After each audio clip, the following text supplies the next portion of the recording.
Dis bonjour au requin, murmura ma belle-fille en me poussant par-dessus le bastingage du yacht. Mon fils Julien se tenait là, immobile, un sourire aux lèvres. Leur plan était de voler ma fortune de 3 milliards d'euros. Mais quand ils rentrèrent chez eux ce soir-là, j'étais assise dans mon fauteuil préféré, avec un cadeau très spécial qui les attendait. Je suis heureuse de vous avoir ici, avec moi. Suivez mon histoire jusqu'au bout.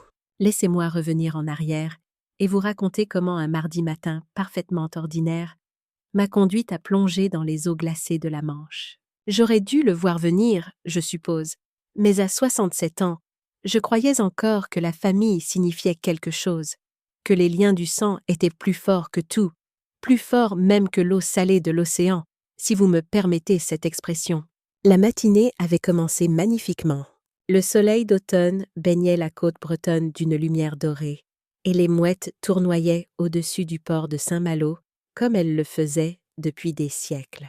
Julien m'avait appelé personnellement, pas par l'intermédiaire de son assistante, ce qui aurait dû être mon premier signal d'alarme, pour m'inviter à ce qu'il appelait une croisière de célébration sur son nouveau yacht. « Maman, nous voulons fêter ta guérison après l'opération », avait-il dit, sa voix chaude de ce que j'avais pris à tort pour une affection sincère. Juste nous trois, comme une vraie famille.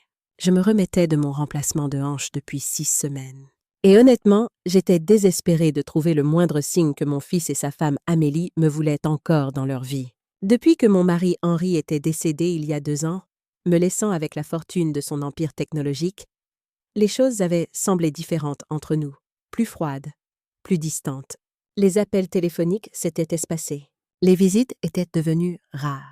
Les sourires semblaient forcés. Mais ce matin-là, j'avais choisi de croire que tout cela n'était que le fruit de mon imagination, le résultat de mon propre chagrin qui colorait ma perception du monde.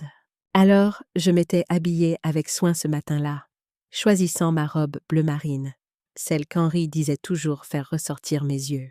Je me souvenais encore de la première fois qu'il me l'avait dit, lors d'une soirée de gala à Paris, il y a plus de 30 ans.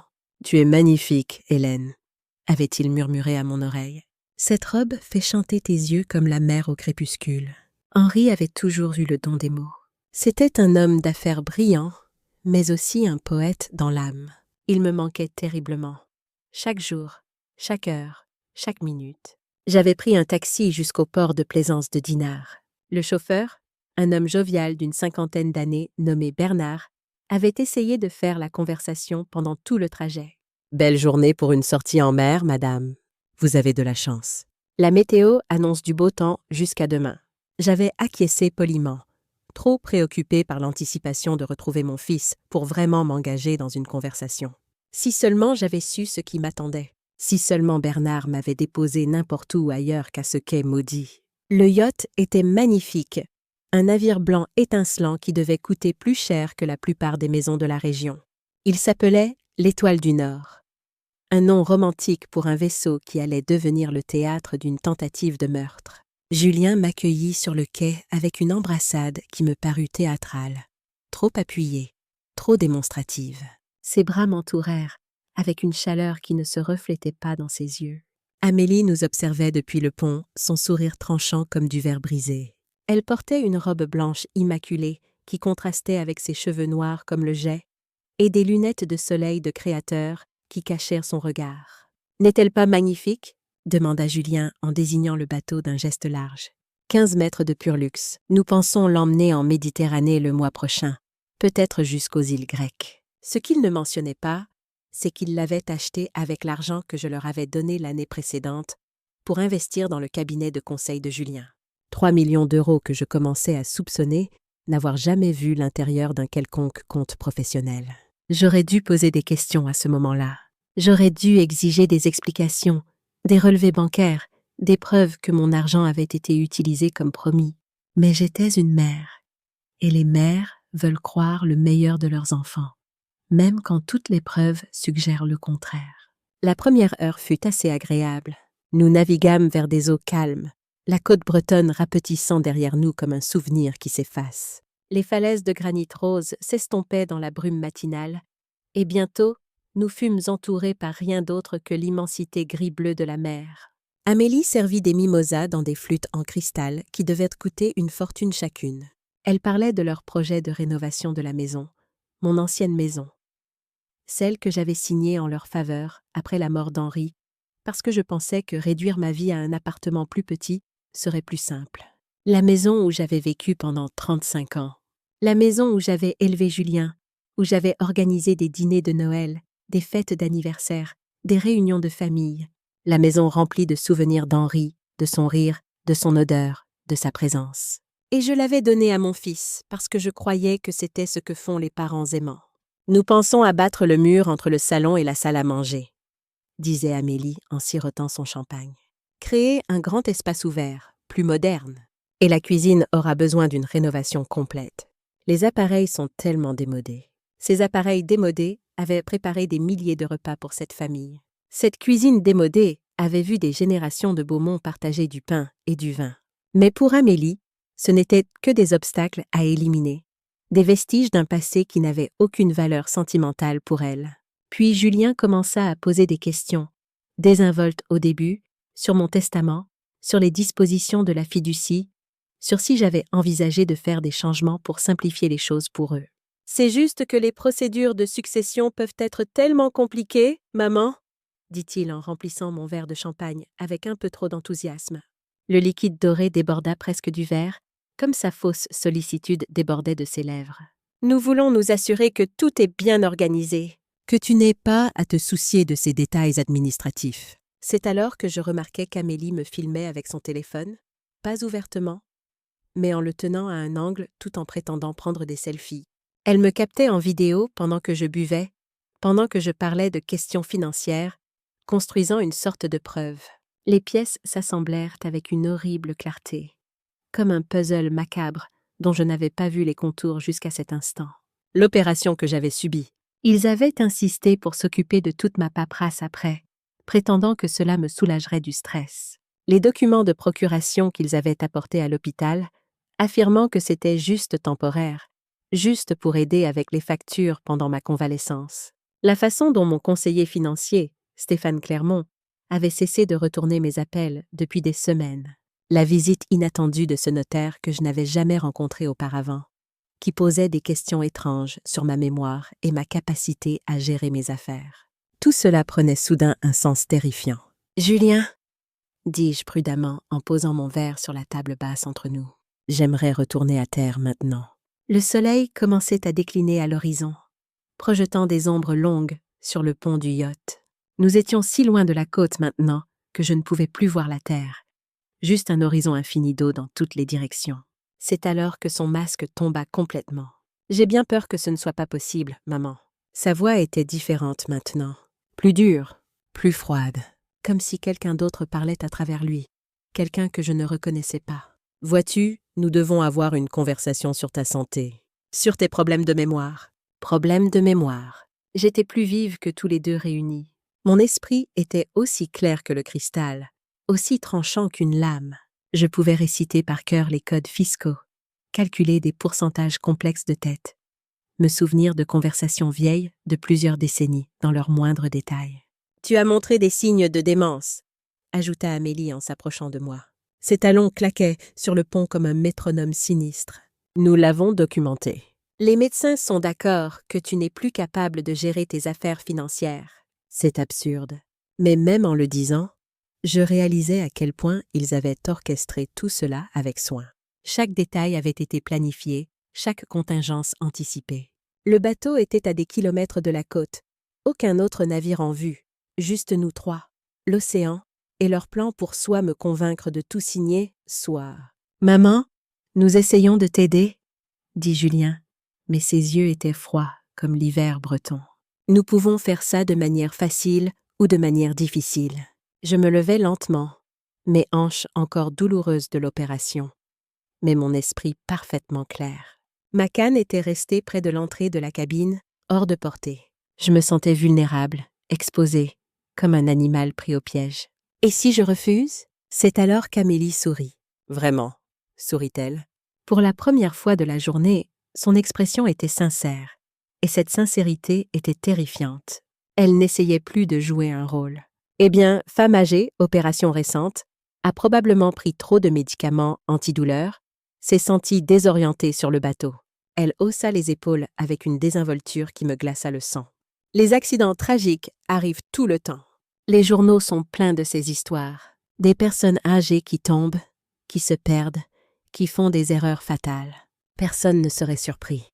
J'avais élevé cet homme depuis les couches. Je lui avais appris à faire du vélo dans l'allée de notre maison de campagne. Je lui avais lu des histoires chaque soir pendant des années. J'avais payé ses études à HEC, son mariage somptueux au château, sa maison dans le 16e arrondissement. Et maintenant il se tenait là, hochant la tête pendant que sa femme menaçait ma vie comme si nous discutions du menu du dîner. « Vous êtes tous les deux fous, si vous pensez vous en tirer comme ça. » Ma voix était plus ferme que je ne l'aurais cru possible, étant donné les circonstances. En fait, maman, nous avons réfléchi à tout ça assez soigneusement. Julien sortit un dossier de papier d'un attaché-case posé sur la banquette. Ta signature ici, transférant tous les actifs immédiatement pour ta propre protection. Et nous rentrons tous à la maison contents. Le document était épais, au moins 50 pages de jargon juridique. Je pouvais voir mon nom imprimé en haut de chaque page et des lignes de signature marquées d'un X jaune fluo à plusieurs endroits. Ils avaient tout préparé. Chaque détail, chaque clause, chaque piège légal. Je regardais les documents, puis le visage expectatif de mon fils, puis le téléphone d'Amélie qui continuait d'enregistrer. Puis je regardais l'océan, vaste et dangereux, et pourtant moins effrayant que les deux personnes qui étaient censées m'aimer. La mer était d'un gris ardoise, agitée par un vent qui se levait. Des moutons blancs commençaient à apparaître sur les vagues. La température avait chuté de plusieurs degrés depuis notre départ du port. « Allez au diable », dis-je. C'est alors qu'Amélie se déplaça derrière moi et murmura ces mots sur les requins. La poussée ne fut pas violente. Ils étaient trop intelligents pour ça. Une poussée soudaine alors que j'étais déséquilibré, regardant l'eau par-dessus le bastingage, suffisait amplement. Par-dessus bord je passais, robe bleu marine et tout, dans les eaux glacées de la Manche. Le froid fut comme un millier d'aiguilles s'enfonçant simultanément dans chaque centimètre de ma peau. Mes poumons se contractèrent. Mon cœur sembla s'arrêter une fraction de seconde avant de repartir à un rythme frénétique. L'eau salée envahit ma bouche et mon nez. Quand je frappais l'eau, j'entendis Julien crier « Maman! Oh mon Dieu, maman !» Sa voix portait une note de panique qui aurait pu être convaincante pour n'importe quel témoin. Mais j'entendis aussi la voix d'Amélie, plus basse, parlant à quelqu'un au téléphone. « Oui, il faudra déposer la requête d'urgence dès lundi matin à la 1e heure. Elle n'est manifestement pas compétente. La déclaration d'incapacité devrait être approuvée dans la semaine. » Puis l'eau se referma au-dessus de ma tête, et j'avais des problèmes plus urgents que leur trahison. Je suis une bonne nageuse. Henri et moi avions l'habitude de faire des longueurs ensemble chaque matin dans la piscine de notre résidence secondaire en Normandie, été comme hiver. Mais le froid choqua mon système comme rien de ce que j'avais jamais expérimenté. Mes muscles se crispèrent, mes mouvements devinrent maladroits, désordonnés, et mes vêtements me tiraient vers le bas comme des ancres, le tissu gorgé d'eau devenant impossiblement lourd. Je réussis à retirer mes chaussures, des escarpins de créateur qui coulèrent dans les profondeurs sans un regard en arrière. Bon débarras. Elle m'avait fait mal aux pieds, de toute façon. Je brisais la surface, haletante, aspirant l'air comme si c'était le bien le plus précieux de l'univers. Je crachais de l'eau salée. Mes cheveux collaient à mon visage, m'aveuglant à moitié.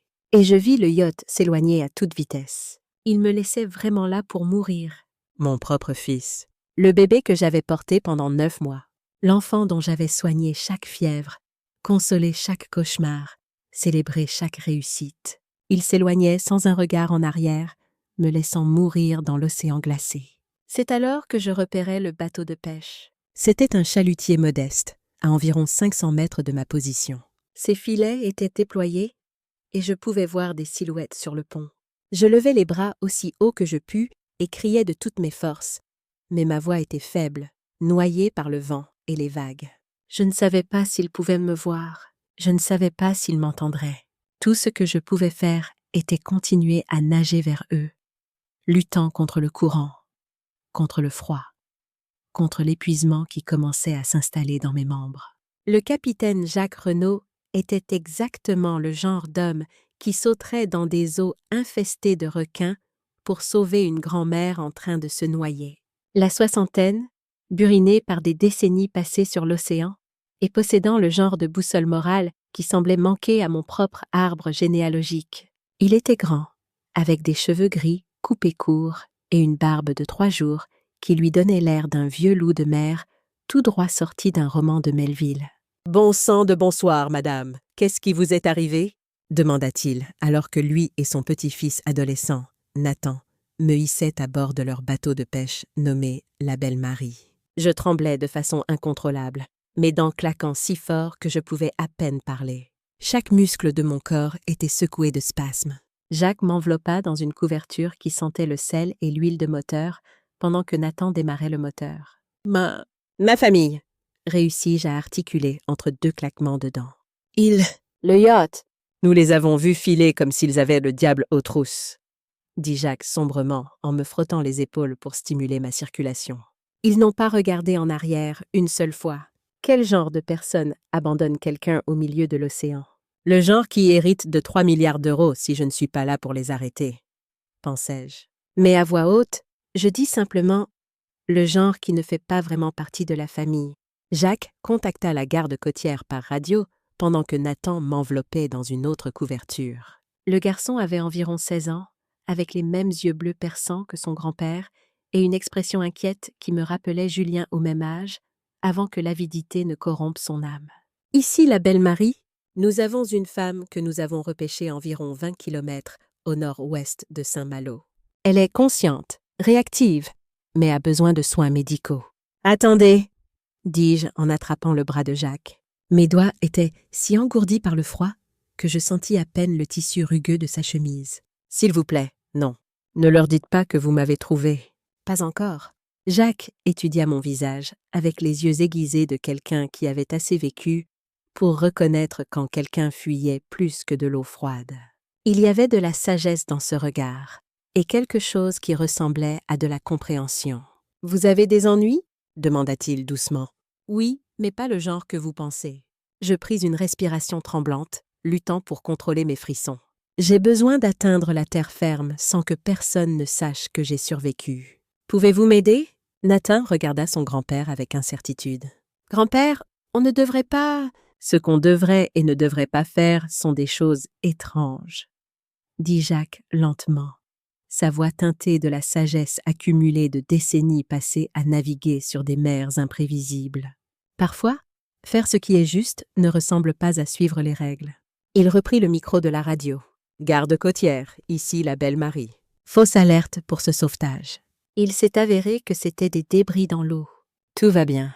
Je vous souhaite une bonne soirée. » La radio crépita une confirmation et Jacques raccrocha le micro avec un sourire en coin. « Maintenant, madame, vous allez me raconter exactement ce qui s'est passé. Et je veux la vérité, toute la vérité. » Alors que nous nous dirigions vers un petit dock privé dans une crique isolée, Jacques m'étudia avec un intérêt inhabituel. Son regard passa de mon visage à mes mains, remarquant sans doute la qualité de ma bague de mariage, malgré son aspect trempé, la coupe de mes vêtements même imbibée d'eau. « Je vous connais, » dit-il finalement, claquant des doigts, comme si un souvenir venait de remonter à la surface. « Vous êtes Hélène Beaumont. Votre mari Henri a financé ce centre de réhabilitation pour anciens combattants à Rennes. Je suis passée par leur programme de traitement du stress post-traumatique après ma dernière mission au Mali. Ça m'a sauvé la vie. » Je hochai la tête, surprise et touchée à la fois. Je me souvenais du jour où Henri avait inauguré ce centre. C'était l'un de ses projets les plus chers. Il avait perdu son propre père à cause des séquelles psychologiques de l'Indochine, et il avait juré que d'autres vétérans n'auraient pas à souffrir en silence comme son père l'avait fait. Henri croyait qu'il fallait redonner à ceux qui ont servi, dis-je doucement. C'était un homme bien, le meilleur que j'ai jamais connu. « Et maintenant votre famille vient d'essayer de vous tuer ?» demanda Jacques avec incrédulité, sa voix montant d'une octave. J'hésitais, puis je leur racontais tout. Sur Julien et Amélie, sur l'argent, sur les documents qu'ils voulaient me faire signer, sur les mois de manipulation subtile qui avaient précédé cette journée. Jacques écouta sans m'interrompre, son expression s'assombrissant à chaque détail que je révélais. Nathan, qui avait d'abord eu l'air d'un adolescent nerveux surpris dans une situation d'adulte, était maintenant assis au bord de son siège, complètement captivé. Alors, ils ont calculé qu'ils préféreraient être des orphelins riches que des enfants fauchés avec une mère vivante, dit Jacques quand j'eus fini. Il cracha par-dessus le bastingage comme pour se débarrasser d'un mauvais goût dans sa bouche. Apparemment. Alors, qu'est-ce que vous allez faire? C'était la question, n'est-ce pas? Qu'est-ce que j'allais faire? J'étais officiellement morte aux yeux de Julien et Amélie. Ils retourneraient à terre, appelleraient les autorités, me déclareraient disparue en mer, joueraient la famille éplorée, tout en exécutant les documents juridiques qu'ils avaient préparés. Mais voilà ce qu'il y a avec le fait d'être supposément morte. Cela vous donne des options que vous n'aviez jamais eues de votre vivant. Je vais les laisser penser qu'ils ont gagné, dis-je, surprise par le calme de ma propre voix. Et ensuite, je vais les détruire. Jacques sourit pour la première fois depuis qu'il m'avait repêché de l'eau. Ses dents étaient inégales, mais son expression était chaleureuse, presque admirative. Maintenant, ça, c'est un plan qui vaut la peine qu'on y participe. Nathan nous déposa à un minuscule dock dans une crique que je n'avais jamais vue auparavant. L'endroit était caché des routes principales par une falaise couverte de végétation, accessible uniquement par la mer ou par un sentier escarpé qui serpentait à travers les ajoncs. Jacques connaissait une femme là-bas qui tenait une petite chambre d'hôte. Pas de questions posées. Paiement en liquide uniquement. Marthe Brisson était une femme à l'air résolu dans les 70 ans, avec des mains de travailleuse et des yeux qui avaient vu trop de choses pour être facilement surpris. Elle jeta un seul coup d'œil à mon état pitoyable et commença immédiatement à faire chauffer de la soupe sans demander d'explication. Sa cuisine était petite mais immaculée, avec des casseroles en cuivre qui pendèrent du plafond et des herbes séchées accrochées aux fenêtres. Elle ne sourcilla même pas quand Jacques expliqua que j'avais besoin d'un endroit pour rester hors des radars pendant un moment. « Ma petite » dit-elle en versant du bouillon de poule dans un bol ébréché. « Je tiens cet endroit depuis 30 ans. J'ai vu des gens fuir toutes sortes de choses. Tant que vous n'amenez pas de violence à ma porte, vous êtes la bienvenue. » Sa voix était bourrue mais bienveillante, et quelque chose dans son regard me dit qu'elle comprenait plus qu'elle ne le laissait paraître. Marthe était infirmière de combat en Indochine, expliqua Jacques en s'asseyant à la table de la cuisine et en acceptant une tasse de café noir. Nous avons servi ensemble dans une unité spéciale d'opération. Il n'y a personne en qui j'ai plus confiance au monde. Je l'ai vu extraire des balles sous le feu ennemi et recoudre des blessures avec du fil de pêche. Cette femme a plus de courage dans son petit doigt que la plupart des gens n'en ont dans tout leur corps. Marthe balaya le compliment d'un geste de la main, mais je vis une lueur de fierté dans ses yeux. Ce soir-là, tandis que Julien et Amélie déposaient probablement des rapports de police sur leur mère tragiquement disparue, je m'assis dans la cuisine de Marthe, vêtue de vêtements empruntés, qui sentaient la lavande et le savon de Marseille, et je planifiais leur chute. Jacques avait accepté d'être mes yeux et mes oreilles. Son bateau était légitimement utilisé pour des sorties de pêche en charter, ce qui signifiait qu'il était souvent autour du port de Plaisance où Julien gardait le yacht. Il pourrait surveiller leurs mouvements, écouter leurs conversations, peut-être même faire quelques recherches de son propre chef. « Voilà ce que je ne comprends pas », dis-je en sirotant ma 3e tasse de café. La caféine commençait à dissiper le brouillard de l'épuisement et du traumatisme. Comment compte-t-il rendre tout cela légal? Même si je mourais accidentellement, il y a des procédures, des enquêtes. Les assurances, les notaires. Tout le monde pose des questions quand une femme riche meurt soudainement. C'est ce qui me tracasse aussi, acquiesça Jacques en caressant sa barbe d'un air pensif. Il devait avoir plus de monde avec eux. Quelqu'un à l'intérieur du système. Quelqu'un qui pourrait faire disparaître les questions embarrassantes et faire avancer les papiers sans trop de scrutin. Cette nuit-là, je fis une liste de tous ceux qui avaient eu accès à mes informations financières depuis la mort d'Henri. Mon avocate, Catherine Bernard, qui gérait mes affaires juridiques depuis 15 ans. Mon comptable, Daniel Hall, un homme méticuleux qui avait travaillé pour Henri avant moi. Mon conseiller financier, Stéphane Clermont, que Julien m'avait présenté il y a environ 18 mois. Les directeurs de banque, les gestionnaires de fiducie, les notaires. Quelqu'un avait alimenté Julien et Amélie en informations, les avait aidés à planifier tout cela, et j'allais découvrir qui. Mais d'abord, je devais savoir exactement quelle histoire ils racontaient sur ma disparition. Marthe avait un vieil ordinateur avec accès à Internet dans son bureau, une pièce minuscule encombrée de livres et de papier jauni. Je passais des heures à lire les articles de presse sur le tragique accident de bateau qui avait coûté la vie à la veuve de l'éminent homme d'affaires Henri Beaumont. Les articles peignaient le portrait d'une famille éplorée, faisant face au déclin mental d'une femme âgée. Julien était cité abondamment, parlant de ma confusion et de mes problèmes de mémoire ces derniers mois. Il décrivait avec une tristesse feinte comment j'avais commencé à oublier des rendez-vous, à répéter les mêmes questions plusieurs fois, à me perdre dans des endroits familiers. Amélie avait apparemment sangloté devant les reporters, racontant à quel point ils avaient été inquiets pour ma sécurité. Ma belle-mère était une femme extraordinaire, citait un journal. Mais ces derniers mois, nous avons vu des changements qui nous ont brisé le cœur. Nous voulions juste lui offrir une dernière journée de bonheur sur l'eau avant de devoir prendre des décisions difficiles concernant ses soins. Ils avaient même inclus une photo. Moi, à la fête d'anniversaire de Julien l'année précédente, l'air légèrement désorienté alors que je tenais un verre. Je me souvenais de ce moment. J'avais été confuse parce que personne ne m'avait dit que c'était une fête surprise, et j'étais arrivée à ce que je pensais être un dîner familial tranquille pour trouver 20 étrangers dans mon ancienne maison. Mais sur la photo, j'avais juste l'air perdu et âgé. Exactement l'image qu'il voulait en projeter. La nécrologie était déjà en ligne, publiée avec une rapidité troublante. Hélène Beaumont, née Leclerc, mère bien-aimée et grand-mère dévouée, est décédée tragiquement dans un accident de navigation lors d'une sortie avec sa famille adorée. En lieu et place de fleurs, la famille demande des dons à l'association France Alzheimer. Même dans la mort, il tissait le récit de ma supposée détérioration mentale. L'ironie était presque trop cruelle pour être supportée. « Salaud !» murmurai-je en fermant l'ordinateur portable avec plus de force que nécessaire. Marthe leva les yeux de son tricot. Un châle bleu prenait forme sous ses doigts agiles. « Vous préparez quelque chose de spécial pour eux ?»« Oh oui !»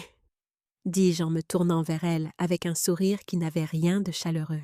Quelque chose de très spécial en effet. Les funérailles furent étonnamment bien fréquentées pour quelqu'un qui était supposément en train de mourir de démence. Je les observais depuis l'autre côté du cimetière à travers des jumelles que Jacques avait empruntées à son équipement de pêche, caché derrière un bâtiment d'entretien qui me donnait une vue parfaite sur la cérémonie.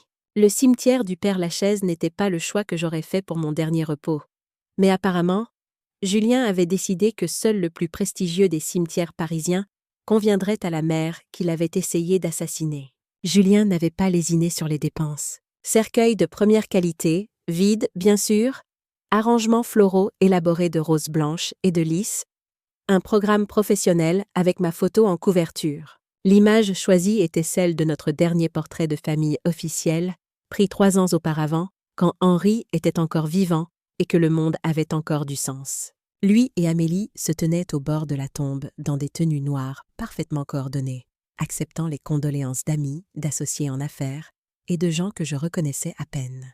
Amélie portait un chapeau à voilette qui cachait à moitié son visage, une touche théâtrale qui m'aurait fait rire si la situation n'avait pas été si tragique. Ce qui me frappa le plus, c'est à quel point certains des personnes en deuil semblaient sincèrement tristes. Ma voisine Hélène Mercier pleurait ouvertement, son mouchoir trempé pressé contre ses yeux. Mes amis du club de lecture, 4 femmes avec qui je partageais ma passion pour Proust et Balzac depuis des années, étaient venues ensemble et se tenaient par le bras.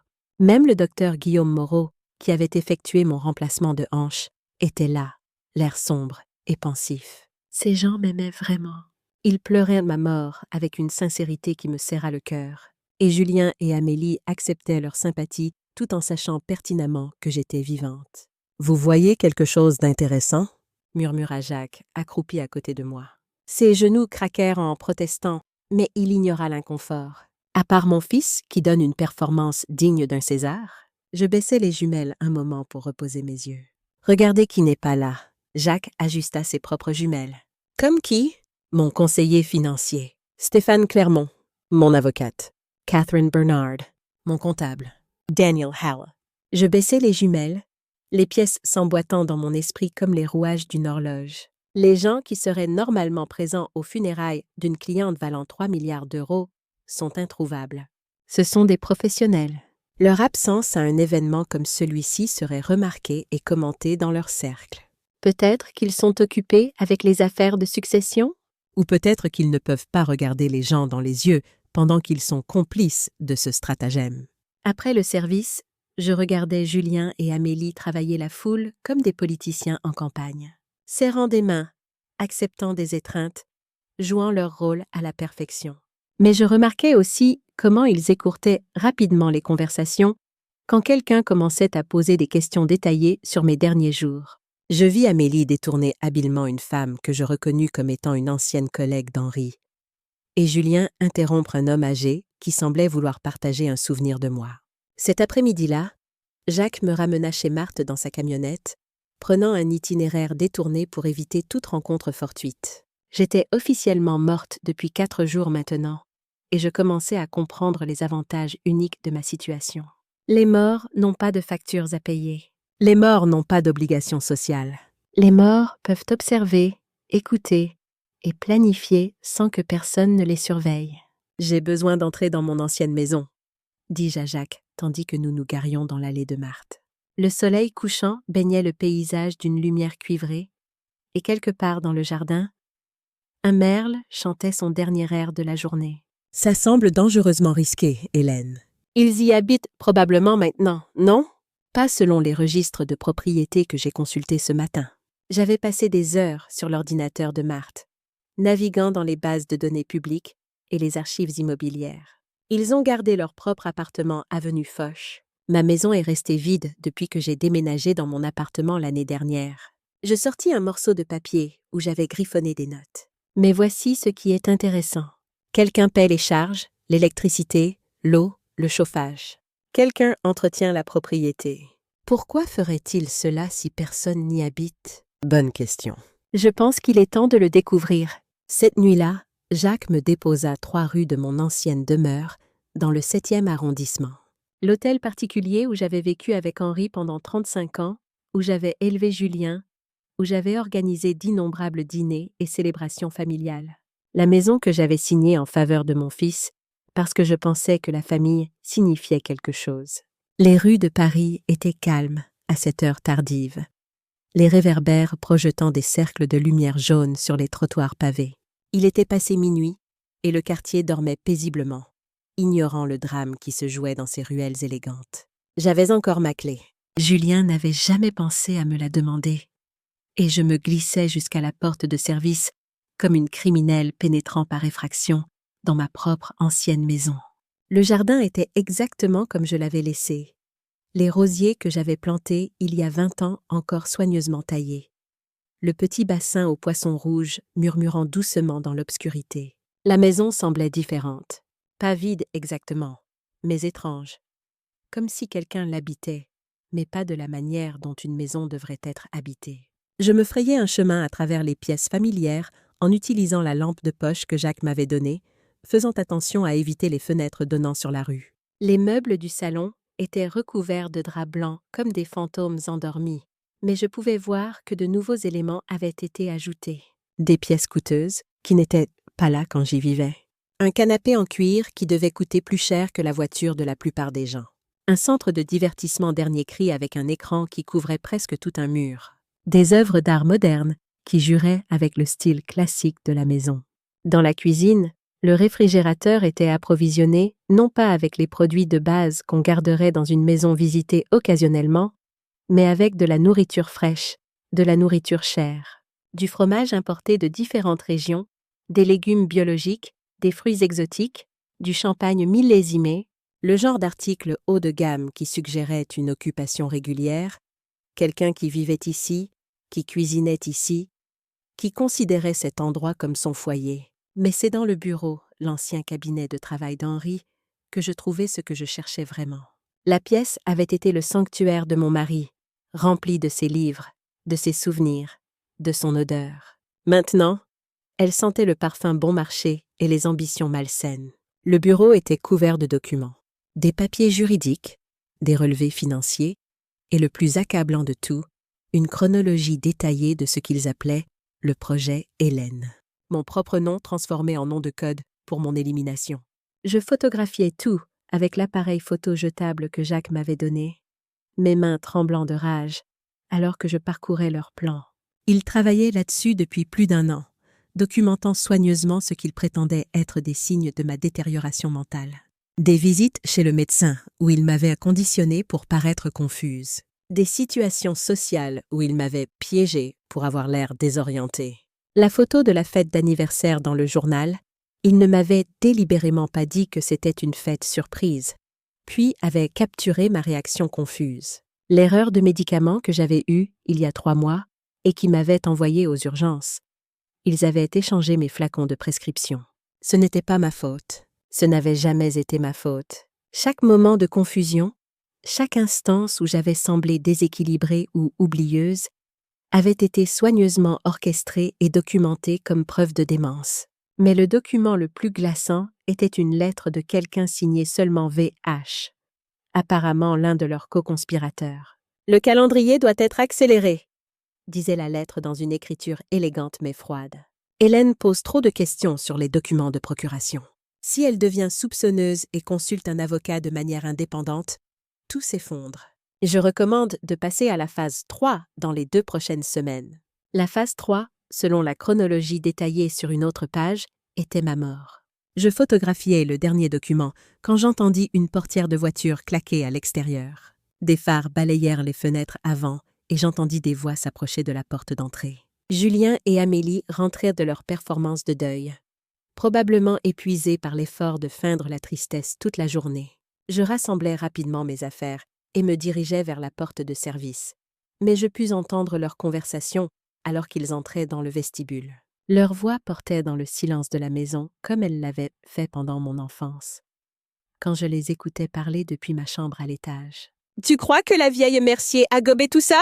C'était la voix d'Amélie, débarrassée de toute trace de l'émotion feinte qu'elle avait affichée au cimetière. Elle pleurait trop pour réfléchir clairement. « Et puis, qu'est-ce qu'elle va investiguer ?» Maman est tombée d'un bateau. Ça arrive. Les accidents de mer font des victimes chaque année. Les statistiques sont de notre côté. Julien avait l'air fatigué, mais satisfait. La voix d'un homme qui pense avoir gagné une partie difficile. Et pour le testament? Combien de temps avant qu'on puisse y accéder? La succession s'ouvre officiellement lundi. VH dit que nous aurons un accès complet au compte dans 6 semaines, 8 au maximum. Le tribunal ne devrait pas poser de problème étant donné toute la documentation que nous avons rassemblée sur son état mental.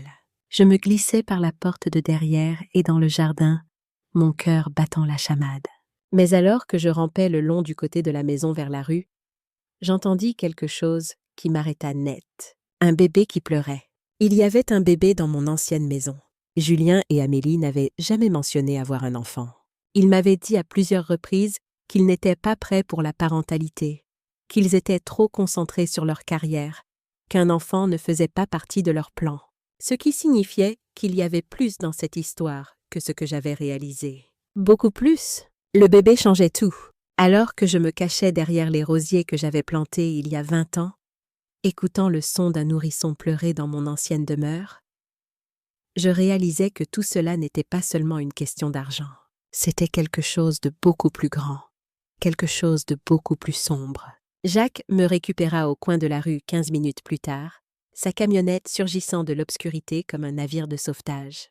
Je tremblais encore quand je montais dans le véhicule, mais cette fois, ce n'était pas à cause du froid. « On dirait que vous avez vu un fantôme », dit-il en démarrant. « Pire, j'ai vu mon remplaçant. » Je lui parlais du bébé, des documents, du mystérieux VH qui semblait orchestrer tout. Ma voix était rauque, mes mots se bousculant les uns les autres dans ma hâte de tout raconter. « Un bébé ?» répéta Jacques lentement, ses sourcils froncés dans la lumière du tableau de bord. « Ils n'ont jamais mentionné avoir un enfant ? Jamais. Et Julien a toujours dit que lui et Amélie n'étaient pas prêts pour des enfants. Qu'ils étaient trop concentrés sur leur carrière. Je me souvenais d'une conversation l'année dernière où Amélie avait presque ri quand j'avais suggéré qu'il serait merveilleux d'avoir des petits-enfants. « Des enfants ?» avait-elle dit avec un reniflement dédaigneux. « Peut-être dans 10 ans, si jamais nous changeons d'avis. Pour l'instant, nous avons bien trop à faire. » Je sortis mon appareil photo jetable. J'ai besoin de faire développer ces photos, mais pas dans un endroit où il pourrait avoir des connexions. Jacques connaissait un type à Honfleur qui tenait un laboratoire photo 1 heure et ne posait pas de questions. Pendant que nous attendions les tirages, nous nous assîmes dans la camionnette de Jacques, buvant du café d'une station-service et essayant de reconstituer le puzzle. Les arômes mêlés de café fort et de gazole emplissèrent l'habitacle, une combinaison étrangement réconfortante. « Alors, il planifie ça depuis plus d'1 an, » dit Jacques en étudiant mes notes à la lueur du plafonnier. « Ils te font systématiquement passer pour incompétente, documentent tout, font intervenir quelqu'un à l'intérieur de ton équipe financière pour les aider. C'est un plan sophistiqué, trop sophistiqué pour Julien seul. Et maintenant, il y a un bébé impliqué, ce qui signifie soit qu'ils ont menti sur le fait d'avoir des enfants, soit, je m'arrêtais, une autre possibilité me venant à l'esprit. Une possibilité si horrible que j'hésitais même à la formuler. Soit le bébé n'est pas le leur. Qu'est-ce que vous voulez dire? Réfléchissez. S'il planifie de voler ma fortune, il voudrait s'assurer d'avoir un héritier légitime. Quelqu'un pour tout hériter si quelque chose leur arrivait. Mais ils auraient besoin d'un enfant avec le bon lignage, la bonne revendication légale. Un enfant Beaumont par le sang, pas par adoption.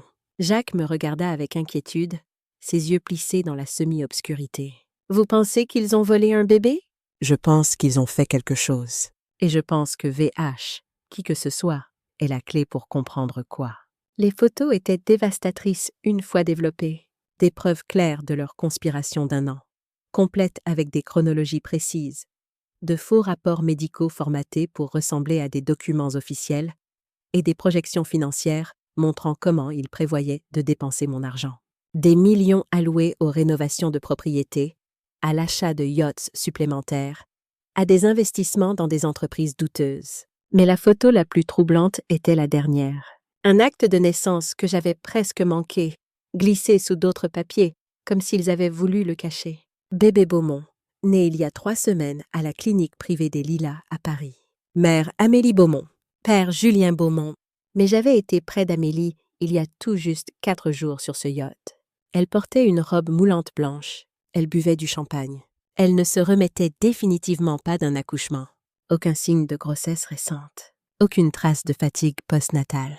Aucune des marques physiques qu'une femme porte après avoir donné la vie. « Cet acte de naissance est faux », dis-je à Jacques en examinant le document à la lumière de la lampe de la camionnette. Complètement fabriqué. « Alors, à qui est le bébé ?» C'était exactement ce que je comptais découvrir. Cette nuit-là, je ne pus pas dormir. Je restais allongée dans la chambre d'amis de Marthe, fixant le plafond aux poutres apparentes et pensant à tout ce que j'avais appris. Les ombres des branches d'arbres dansaient sur les murs au gré du vent, créant des formes qui ressemblaient à des mains tendues, des visages grimaçants, des présages silencieux. Mon fils et ma belle-fille avaient repassé plus d'1 an à détruire systématiquement ma réputation, à planifier mon meurtre et à falsifier des documents pour voler ma fortune. Et maintenant, ils avaient un bébé dont l'existence était cachée au monde. Un bébé qui n'était manifestement pas né d'Amélie, malgré ce que prétendaient les papiers officiels. Le lendemain matin, je pris une décision qui me surprit moi-même. « J'y retourne », dis-je à Jacques pendant le petit déjeuner. Nous étions assis à la table de la cuisine de Marthe, devant des bols de café au lait et des tartines beurrées. Mais pas à la maison. Je vais les suivre. C'est dangereusement risqué, Hélène. S'ils vous voient, ils ne me verront pas, parce qu'autant qu'ils sachent, je suis nourriture pour poissons. J'étalai une carte locale sur la table de cuisine de Marthe, traçant des itinéraires possibles avec mon doigt. Écoutez, ils doivent emmener le bébé quelque part pendant la journée. Une crèche, une nounou, quelque chose. Les bébés ne disparaissent pas pendant 8 heures, pendant que leurs parents joient la famille endeuillée devant les notaires et les banquiers. Jacques étudia la carte d'un air dubitatif, mais je pouvais voir qu'il commençait à comprendre ma logique. « Et qu'est-ce que vous espérez trouver ?»« La vérité sur ce bébé. Et, espérons-le, l'identité de VH. » Marthe, qui avait écouté tranquillement tout en lavant la vaisselle dans l'évier, prit enfin la parole. Sa voix était aussi calme et posée que si elle discutait de la météo. « Il y a un détective privé en ville qui me doit une faveur. Professionnel, discret et très bon pour suivre les gens sans être vu. Il a travaillé pour les services de renseignement avant de se mettre à son compte. Je ne peux pas impliquer quelqu'un d'autre dans cette affaire, protestai-je. « Ma petite !» dit Marthe en s'essuyant les mains sur un torchon à carreaux. « Vous êtes bien au-delà du point où vous pouvez gérer ça toute seule. Ces gens ont essayé de vous tuer. Ils n'hésiteront pas à recommencer s'ils découvrent que vous êtes vivante.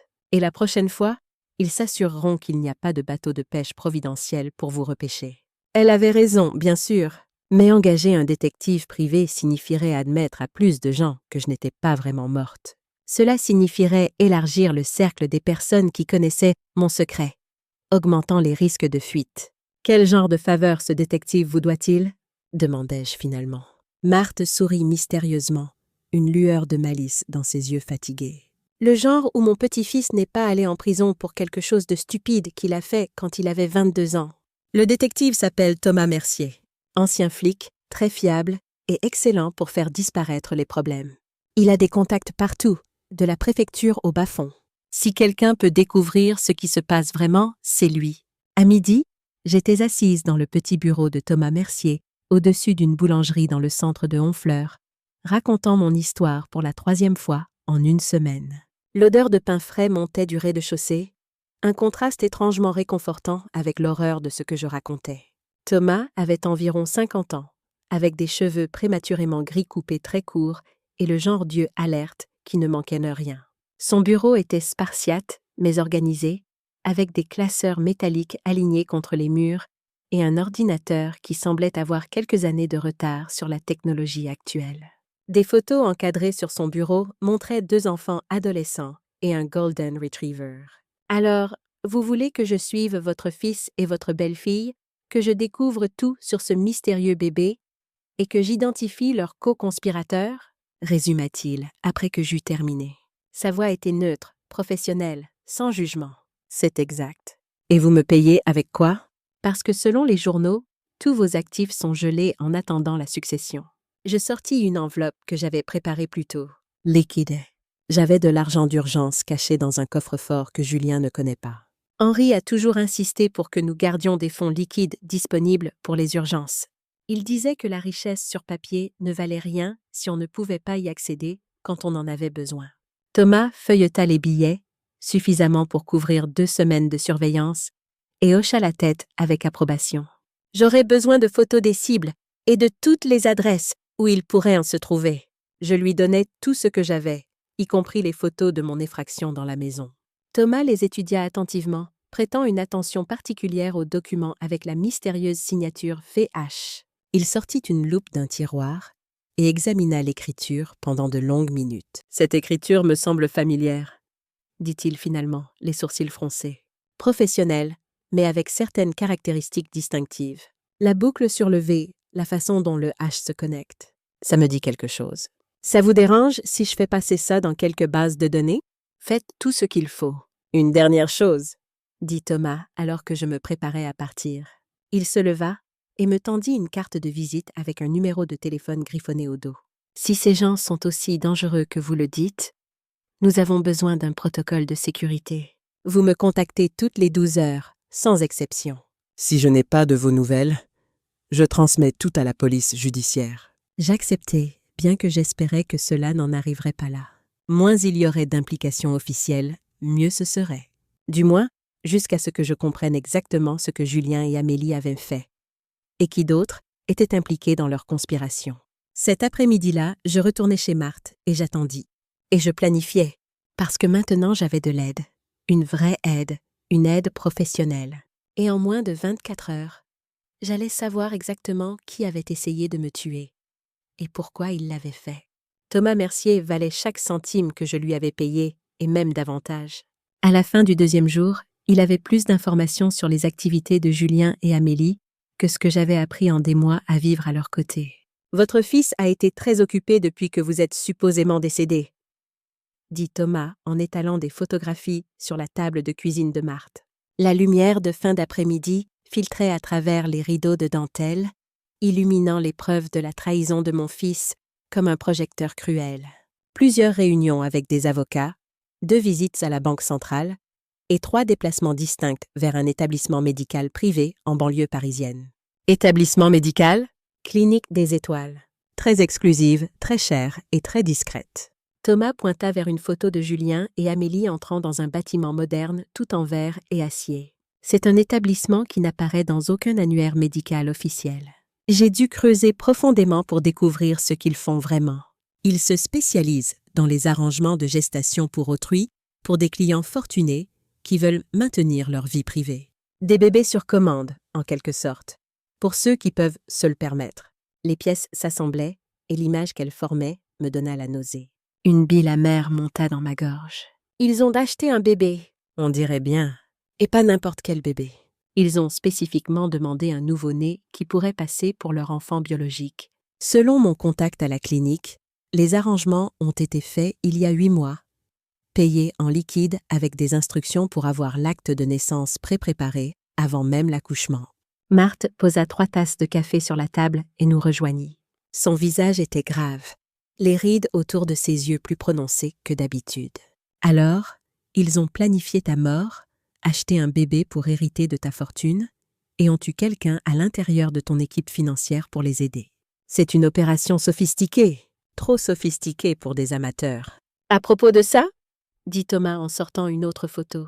Je pense avoir trouvé VH. La photo montrait une femme dans la quarantaine avec des cheveux auburn courts, coupés au carré, et une mallette coûteuse.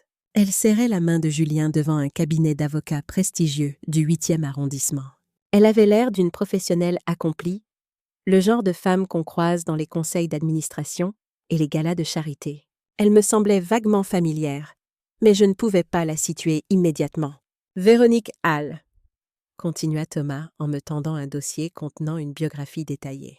Associé chez Hall et Associés, il gère la planification successorale pour plusieurs familles éminentes de Paris et de province. Cabinet très respecté en apparence, mais avec des pratiques qui ne supporteraient pas un examen approfondi. Hall, répétai-je, le nom résonnant comme une cloche d'alarme dans mon esprit. Attendez, Daniel Hall et mon comptable? Sont-ils parents? Frères et sœurs. Et voilà où ça devient intéressant. Daniel travaille pour vous depuis combien de temps? Environ 18 mois, réalisai-je avec horreur. C'est Julien qui me l'a recommandé quand mon ancien comptable a pris sa retraite. Véronique Hall a tranquillement construit une base de clients composée de personnes âgées fortunées, avec des relations familiales tendues. Elle se spécialise dans ce qu'elle appelle la planification de transition familiale. C'est le terme qu'elle utilise dans ses documents officiels. En réalité, c'est quelque chose de beaucoup plus sinistre. Je fixai la photo, la reconnaissance me frappant enfin comme un coup de poing. Je l'ai rencontré. Il y a environ 6 mois, lors d'une réception de charité au profit d'une fondation pour les personnes âgées. Julien m'y avait traîné en insistant sur l'importance de maintenir des liens sociaux. Elle était très intéressée par ma planification successorale. Elle n'arrêtait pas de poser des questions sur mes structures de fiducie, sur mes dispositions testamentaires, sur qui gérait mes affaires. Je pensais qu'elle faisait simplement la conversation. Je parie qu'elle l'était, dit Thomas avec un sourire sans humeur. Parce que Véronique Hall a un modèle commercial très spécifique. Elle identifie des clients âgés avec des actifs substantiels et des familles dysfonctionnelles, puis aide les familles à accélérer leur héritage à travers ce qu'elle appelle une intervention compassionnelle. « Vous voulez dire le meurtre ?»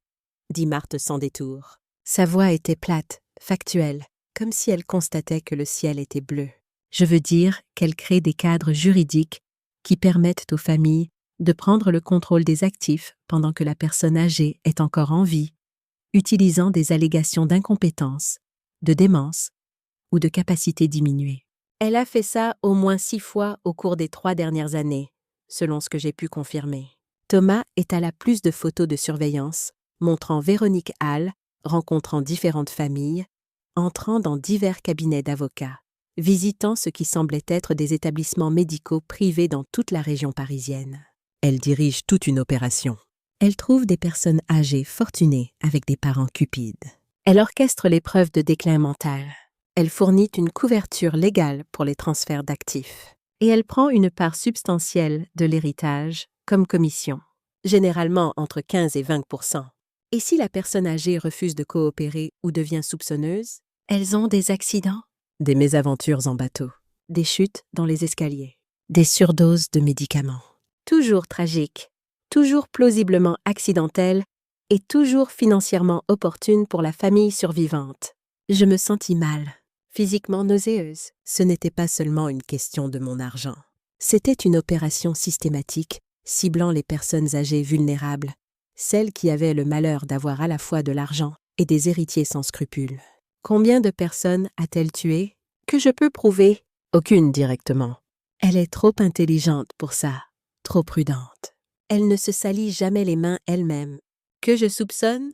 Au moins 12 au cours des 5 dernières années, probablement plus. Elle est très douée pour couvrir ses traces, et elle ne travaille qu'avec des familles qui peuvent fournir des explications alternatives plausibles pour la mort de leurs proches. Nous devons l'arrêter. Nous le ferons.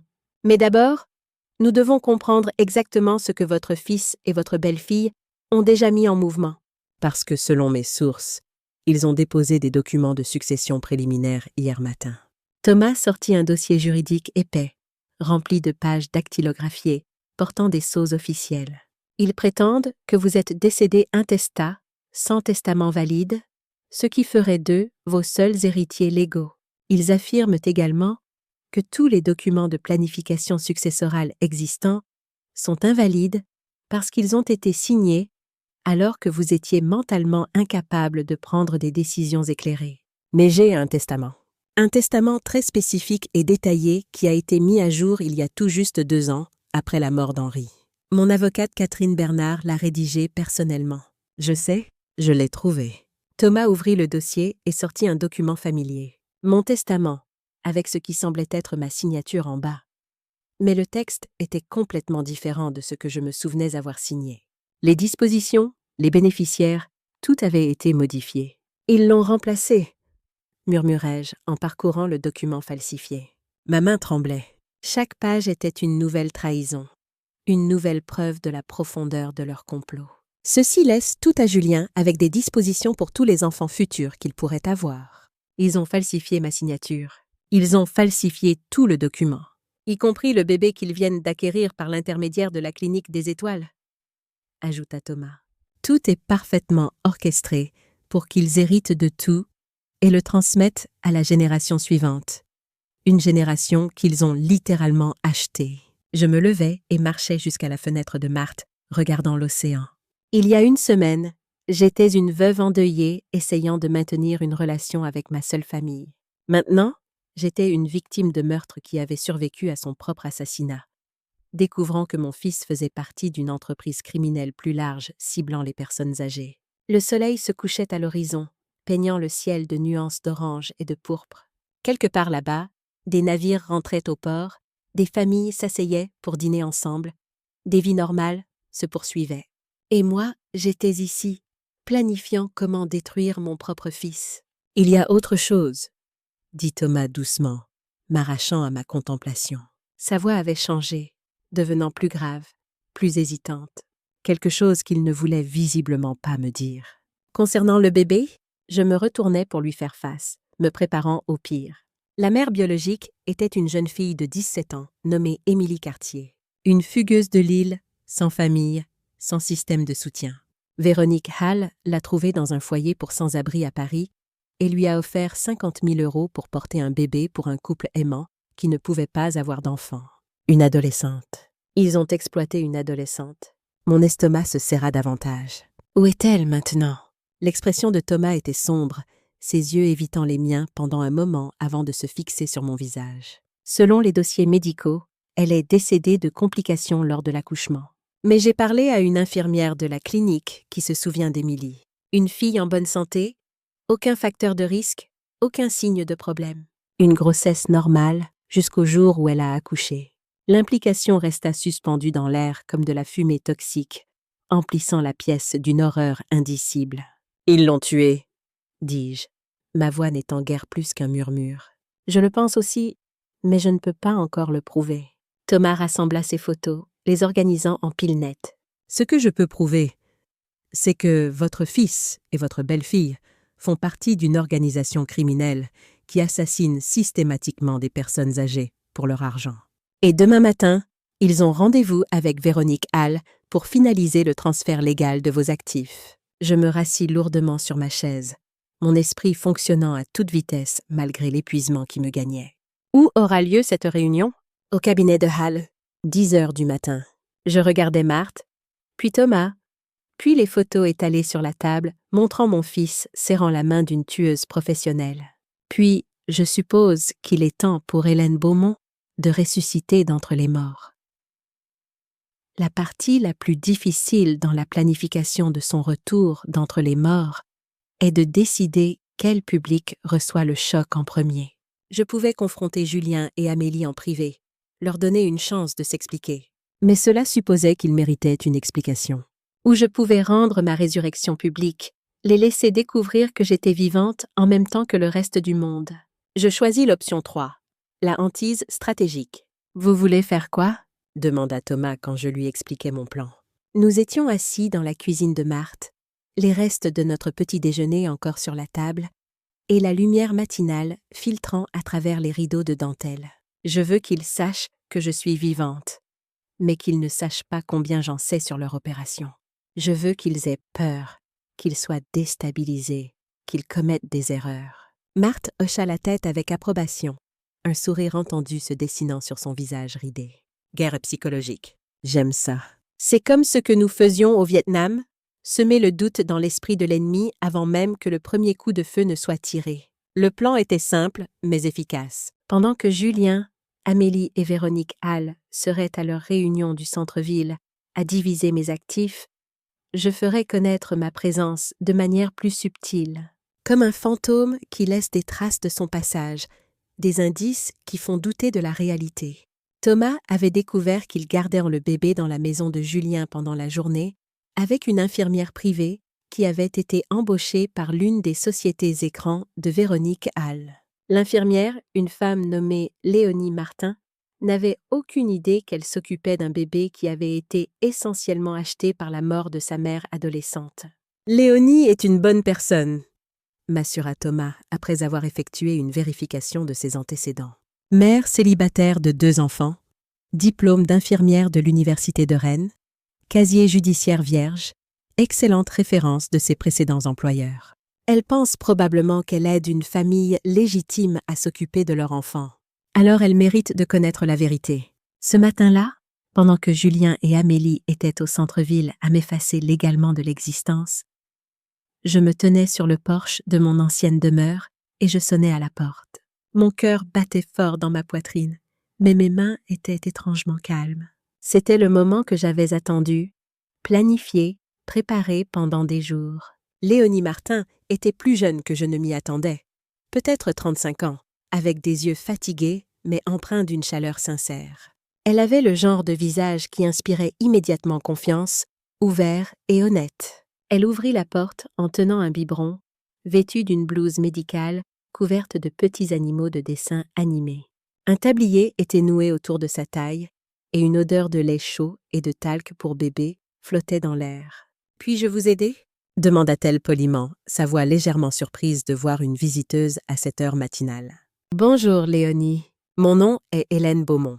Je crois que vous vous occupez de mon petit-fils. » Le sang se retira de son visage, comme si quelqu'un avait ouvert une vanne. Elle connaissait ce nom. Il avait été partout dans les journaux pendant la semaine écoulée.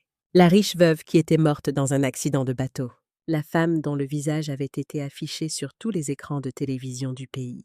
« Vous êtes morte ?» « Oui, j'ai lu ça aussi. Histoire fascinante, bien que pas entièrement exacte. » Je souris gentiment, essayant de projeter une image de calme et de confiance. « Puis-je entrer ? Je pense que nous avons besoin de parler, vous et moi. Il y a des choses que vous devez savoir. » Léonie recula d'un pas, me fixant toujours comme si j'étais réellement un fantôme.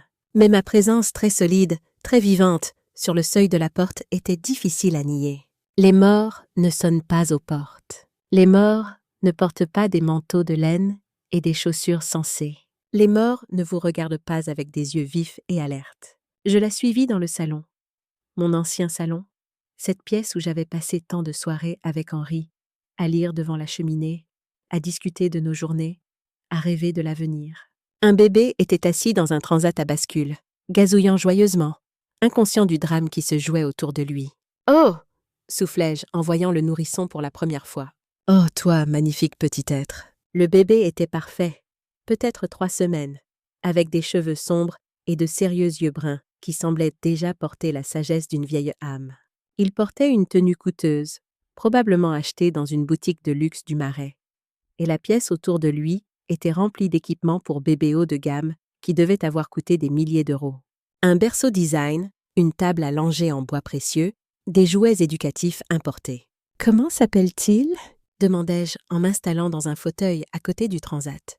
Mes genoux protestèrent légèrement, me rappelant mon âge et mon opération récente, mais je les ignorais. « Bébé Beaumont » dit Léonie automatiquement, puis elle se reprit, réalisant l'absurdité de la réponse. Je veux dire, ils ont dit que son nom allait être Benjamin, d'après son grand-père.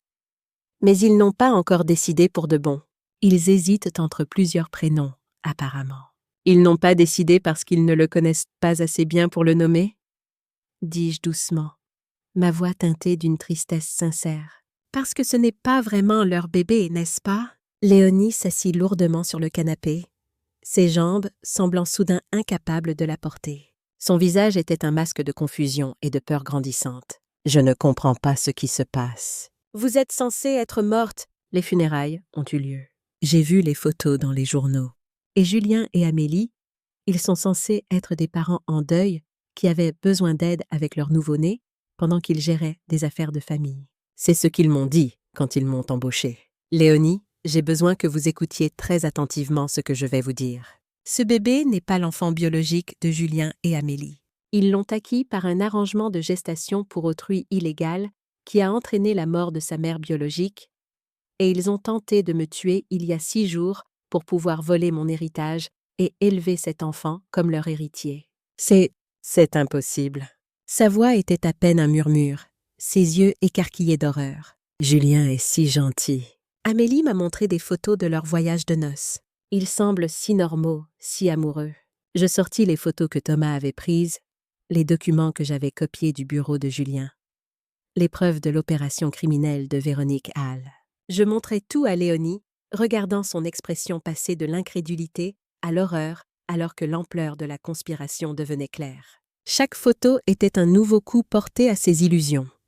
Chaque document une révélation plus choquante que la précédente. La jeune fille qui a donné naissance à ce bébé s'appelait Émilie Cartier, dis-je gentiment en lui montrant une photo que Thomas avait réussi à obtenir. Elle avait 17 ans, sans famille, sans système de soutien. Elle venait d'un foyer brisé à Lille et avait fugué à Paris en espérant trouver une vie meilleure. Ils lui ont dit qu'elle aidait un couple aimant qui ne pouvait pas avoir d'enfant. Ils lui ont promis de l'argent pour recommencer sa vie. Elle est morte pendant l'accouchement dans des circonstances suspectes. Léonie pleurait maintenant, regardant le bébé avec une compréhension nouvelle. Des larmes coulaient librement sur ses joues et ses mains tremblaient sur ses genoux. C'est un orphelin. Oui. Et si Julien et Amélie sentirent, il grandira en pensant qu'ils sont ses parents, sans jamais savoir que sa vraie mère est morte pour lui donner la vie, sans jamais connaître le sacrifice qu'elle a fait, la bravoure dont elle a fait preuve. « Que voulez-vous que je fasse » demanda Léonie, essuyant ses yeux avec le dos de sa main. Sa voix était plus ferme maintenant, déterminée. Elle avait pris une décision. « Je veux que vous preniez des photos, documentez tout ce que vous pouvez sur la façon dont ils le traitent, ce qu'ils vous ont dit, qui d'autre a été impliqué. Et ensuite, je veux que vous m'aidiez à faire en sorte que ce bébé grandisse en connaissant la vérité sur d'où il vient. » Léonie essuya ses yeux et hocha la tête avec détermination. Son vrai nom devrait être Benjamin Cartier Beaumont. Benjamin d'après son grand-père, Cartier d'après sa mère biologique. C'est parfait. C'est exactement ce que j'avais en tête. Je passai 1 heure avec Léonie et le petit Benjamin, prenant des photos, documentant l'installation dans mon ancienne demeure et expliquant ce qui allait se passer ensuite. Le bébé semblait sentir la tension dans l'air. Mais il restait étrangement calme, ses grands yeux bruns nous observant comme s'il comprenait l'importance de ce moment. Léonie accepta de continuer à s'occuper du bébé, tout en rassemblant secrètement des preuves et en me tenant informée des activités de Julien et Amélie. Elle était courageuse, cette femme. Elle risquait son emploi, peut-être sa sécurité, pour faire ce qui était juste. « Ils rentrent généralement vers midi, » me dit-elle alors que je me préparais à partir. « Ils viennent toujours à la maison pour le déjeuner pour vérifier comment il va, passer des appels téléphoniques, gérer des affaires. » Parfait. D'ici là, ils auront reçu mon premier message. Pendant que je parlais avec Léonie, Thomas avait été occupé au centre-ville.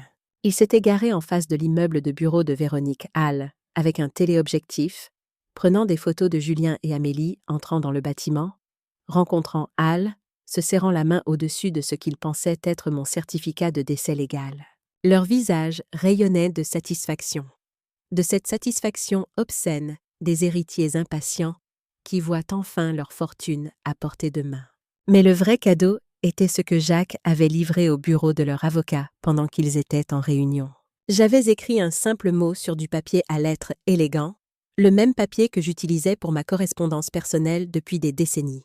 Il reconnaîtrait l'écriture, le papier, le parfum de lavande que j'utilisais toujours. Chers Julien et Amélie, les rapports de ma mort ont été grandement exagérés. Nous devons parler. Avec tout mon amour, maman. PS. Transmettez mes amitiés au petit Benjamin Cartier. Il est magnifique. Le mot fut livré par coursier à exactement 11h47, pendant qu'ils étaient encore dans le bureau de Hall, à finaliser les papiers de succession. Selon Thomas, qui regardait depuis l'autre côté de la rue avec ses jumelles, tous les trois sortirent en courant du bâtiment en quelques minutes après avoir reçu le mot, leur visage blanc de panique. Véronique Hall criait dans son téléphone portable. Julien semblait sur le point de vomir. Et Amélie, la froide et calculatrice Amélie, pleurait de vraies larmes pour la première fois depuis que je la connaissais. La guerre psychologique avait commencé. Et cet après-midi-là, quand ils retournèrent à mon ancienne maison, s'attendant à trouver leur confortable conspiration intacte, ils allaient découvrir que leur victime supposément morte avait été très occupée en effet. Parce que je n'étais pas seulement vivante. J'étais en colère, j'étais armée de preuves, et j'étais prête pour la guerre. J'étais assise dans mon fauteuil préféré, celui qu'Henri m'avait acheté pour notre 20e anniversaire de mariage. C'était un fauteuil bergère en velours bordeaux, usé aux accoudoirs par des années d'utilisation, mais toujours aussi confortable qu'au premier jour. Henri l'avait choisi lui-même, passant des heures dans les boutiques d'antiquités du Marais, jusqu'à ce qu'il trouve exactement ce qu'il cherchait. Quand Julien et Amélie rentrèrent de leur réunion avec Véronique Hall, je m'étais positionnée de façon à être la première chose qu'ils verraient quand ils franchiraient la porte d'entrée de ce qui était autrefois ma maison. La lumière de l'après-midi entrait par les grandes fenêtres, m'éclairant comme si j'étais sur une scène de théâtre. L'expression sur leur visage valait 6 jours dans la Manche. Chaque seconde de leur stupeur était une petite victoire, une compensation pour les heures de terreur dans l'eau froide, pour les nuits d'insomnie à planifier ma vengeance. « Bonjour, mes chéris », dis-je agréablement, sans me lever. « Comment s'est passée votre réunion ? J'espère que vous n'avez rien signé d'important pendant mon absence. » Les notaires peuvent être si pointilleux sur ces détails. Amélie hurla. Elle hurla vraiment, comme si elle avait vu son pire cauchemar prendre vie, ce qui, je suppose, était le cas. Le cri résonna dans la maison, faisant sursauter les oiseaux dans le jardin. Julien resta juste là, bouche bée, tenant encore ses clés, me fixant comme si je pouvais disparaître s'il clignait des yeux assez fort. Son visage était devenu gris, de la couleur du ciment mouillé. Surprise? Je dois dire que les rapports de ma mort étaient terriblement prématurés. Bien que j'aie apprécié lire ma propre nécrologie, les dons à France Alzheimer, vraiment, c'était une touche délicate. Une façon de continuer à salir ma réputation même après ma mort supposée. Très créatif. Léonie apparut depuis la cuisine, portant le petit Benjamin. Elle s'était cachée à l'arrière de la maison comme nous l'avions prévu, prête à témoigner de tout ce qui allait se passer. Son visage était pâle mais résolu, et elle tenait le bébé contre elle, comme pour le protéger. « Madame Beaumont m'a demandé d'amener le bébé », dit Léonie nerveusement, sa voix légèrement tremblante. Elle voulait rencontrer son petit-fils correctement. Son petit-fils? Amélie retrouva sa voix, bien qu'elle sortît comme un croassement rauque. « Léonie, cette femme est... » « Elle est morte. » Je fournis l'aide nécessaire, d'un ton léger. « Oui, nous avons couvert ce point. Il s'avère que la noyade est plus difficile qu'il n'y paraît, surtout quand il y a des gens bien autour pour vous repêcher de l'eau. Des pêcheurs bretons, si vous voulez tout savoir. Le sel de la terre, ces gens-là. » Julien réussit enfin à parler, sa voix étranglée. « Maman, nous pensions, la garde côtière a cherché des débris, pas des survivants. C'est amusant comme ça fonctionne quand personne ne signale réellement une personne passée par-dessus bord. Quand la seule chose qu'on signale est un tragique accident avec une femme âgée, confuse, qui avait trop bu. » J'acceptai le bébé des bras de Léonie, l'installant confortablement contre ma poitrine. Il était si léger, si fragile, cette petite vie qui ne demandait qu'à être aimée. Il me regarda avec ses grands yeux bruns, et je vis en eux l'innocence absolue, l'ignorance bienheureuse de toute la noirceur qui l'entourait. Bonjour, petit Benjamin Cartier-Beaumont. Je suis ta vraie grand-mère, pas le genre qui essaie de t'acheter avec de l'argent couvert de sang. Son nom n'est pas Benjamin Cartier, cracha Amélie, une partie de son sang-froid revenant alors qu'elle se ressaisissait. Son nom est ce que nous décidons de lui donner parce que c'est notre fils. Nous sommes ses parents légaux. Nous avons les papiers. Ah oui? Dites-moi, Amélie, quand exactement avez-vous accouché? Parce qu'il y a 4 jours sur ce yacht, vous ne ressembliez certainement pas à quelqu'un qui avait donné naissance à un bébé 3 semaines plus tôt. Pas de ventre postpartum. Pas de fatigue maternelle. Pas de sein engorgé. Pas la moindre trace d'un accouchement récent. La naissance était privée. Nous avons utilisé une clinique discrète. Oui, je suis sûre qu'elle était très privée en effet. Si privée que la véritable mère est morte pendant l'accouchement dans des circonstances mystérieuses. Je levai les yeux vers eux deux, ma voix devenant plus dure, plus accusatrice. Saviez-vous que son nom était Émilie Cartier? 17 ans. De Lille. Aucune famille pour poser des questions quand elle a disparu. Aucun ami pour remarquer son absence, juste une adolescente vulnérable que votre complice a trouvée dans un foyer, pour sans-abri, et a convaincu de vendre son corps pour 50 000 €. Le silence dans la pièce était assourdissant.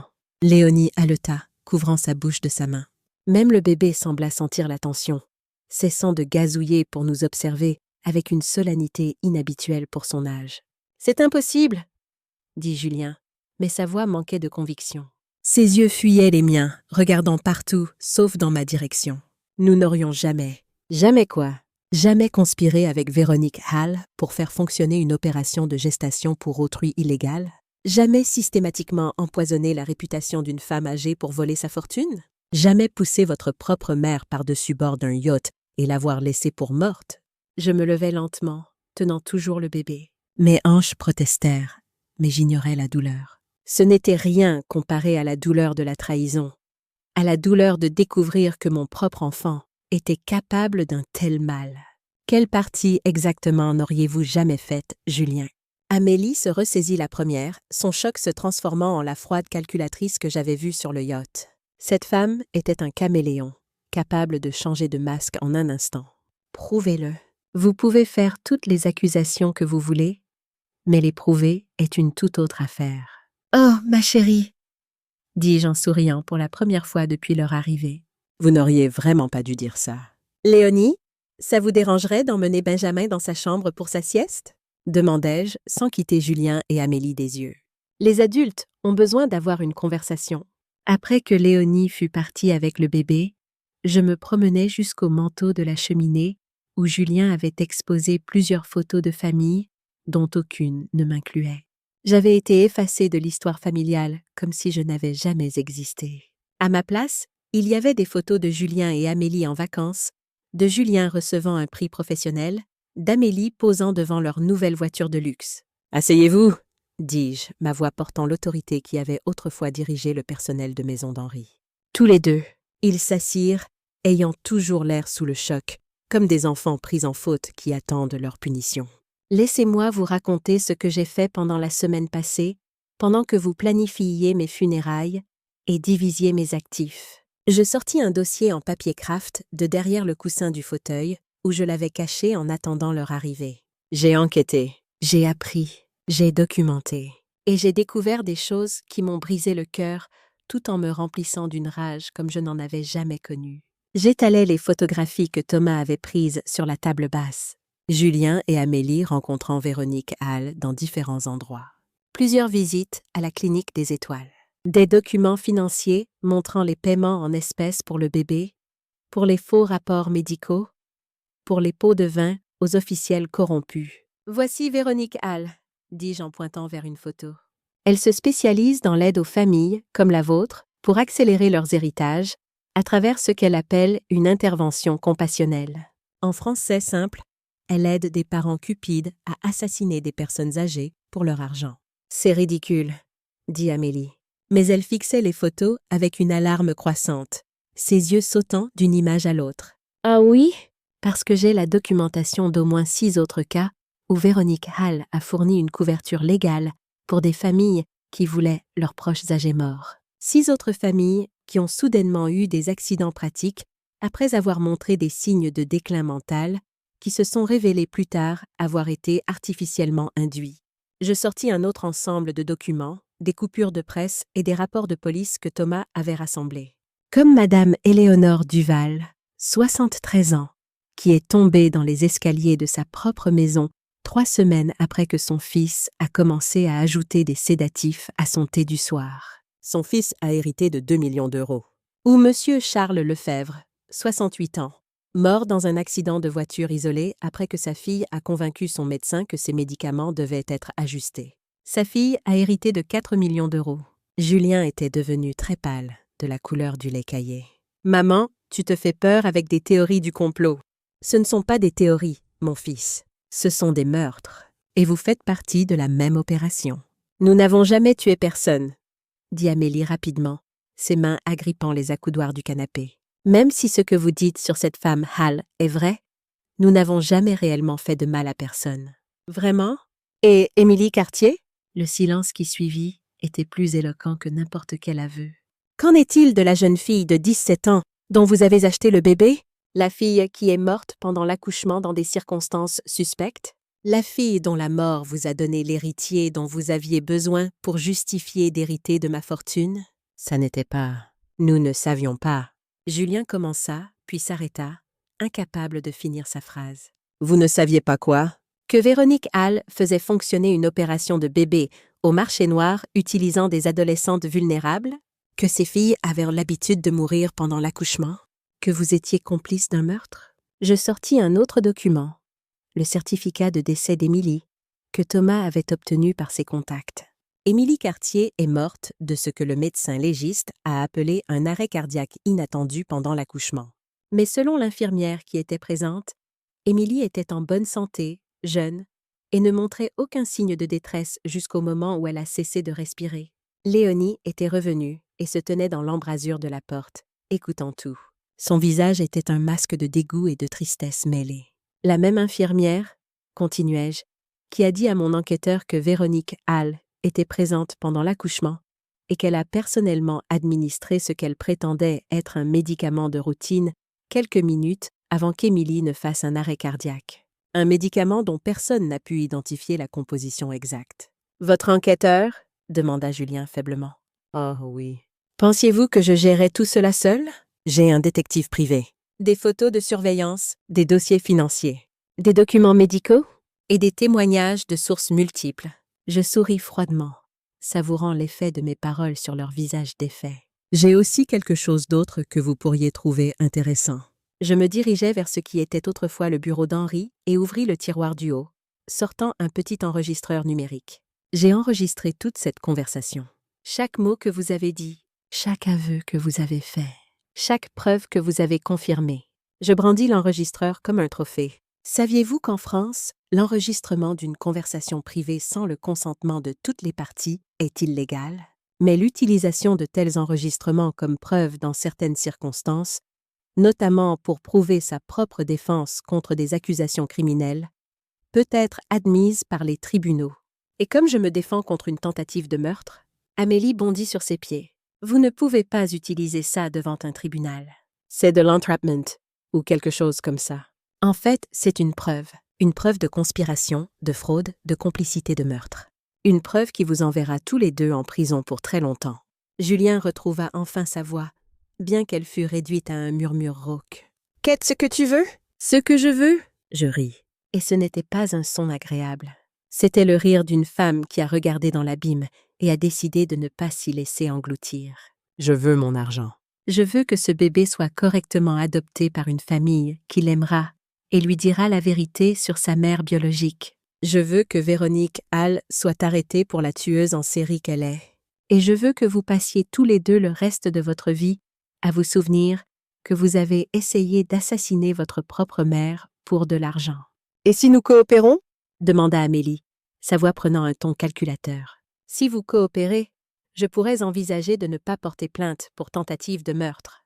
Les accusations de fraude, les accusations de conspiration, les accusations de complicité de meurtre, celles-ci sont hors de mes mains maintenant. Mais la tentative de meurtre est mon choix. » Je les regardais tous les deux. Ces deux personnes qui avaient partagé ma maison, ma table, mes fêtes de famille, qui avaient planifié ma mort avec la même efficacité désinvolte qu'ils auraient utilisée pour planifier des vacances. Vous avez 24 heures pour décider. Ils choisirent mal. Au lieu de confesser, au lieu de coopérer, au lieu de montrer ne serait-ce qu'un soupçon de remords pour avoir essayé de m'assassiner, Julien et Amélie décidèrent de doubler leur mise initiale. Ils décidèrent de me combattre, de parier que leur complice serait plus puissante que ma détermination. Je le découvris à 6 heures le lendemain matin, quand Thomas Mercier appela la chambre d'hôte de Marthe avec un avertissement urgent. « Il bouge vite », dit-il sans préambule, sa voix tendue par l'inquiétude. J'ai surveillé leur communication toute la nuit, utilisant certains équipements que je ne suis pas censé avoir. Ils ont passé toute la nuit au téléphone avec Véronique Hall et quelqu'un d'autre. Quelqu'un qu'ils appelaient le nettoyeur. J'étais instantanément réveillée, l'adrénaline chassant tout vestige de sommeil. Quel genre de nettoyeur? Le genre qui fait disparaître les problèmes de façon permanente.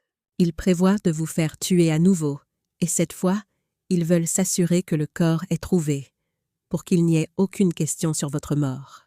Pas de miracle de dernière minute. Pas de pêcheur providentiel. Marthe, qui avait écouté depuis l'embrasure de la porte de la cuisine, commença immédiatement à passer des appels téléphoniques. Elle connaissait des gens qui avaient des compétences utiles dans ce genre de situation. En 15 minutes, Jacques Renaud était à notre porte d'entrée avec sa camionnette et nous évacuions vers une planque que Thomas avait arrangée. « Combien de temps avons-nous » demandai-je alors que nous conduisions à travers l'obscurité de l'aube. Les routes étaient vides à cette heure et les phares de la camionnette découpaient des tunnels de lumière dans la brume matinale. « Pas beaucoup. Le nettoyeur qu'ils ont engagé arrive de Paris ce matin, selon mes sources. C'est un professionnel, un ancien de la Légion étrangère qui s'est reconverti dans des activités moins recommandables.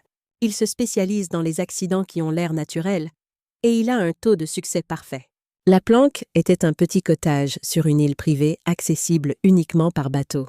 Jacques connaissait le propriétaire, un autre pêcheur qui lui devait des faveurs et ne posait pas de questions.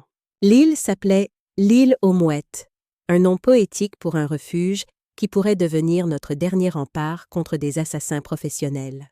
Nous l'atteignîmes juste au moment où le soleil se levait sur la Manche, peignant le ciel de nuances de rose et d'or. « C'est de la folie !»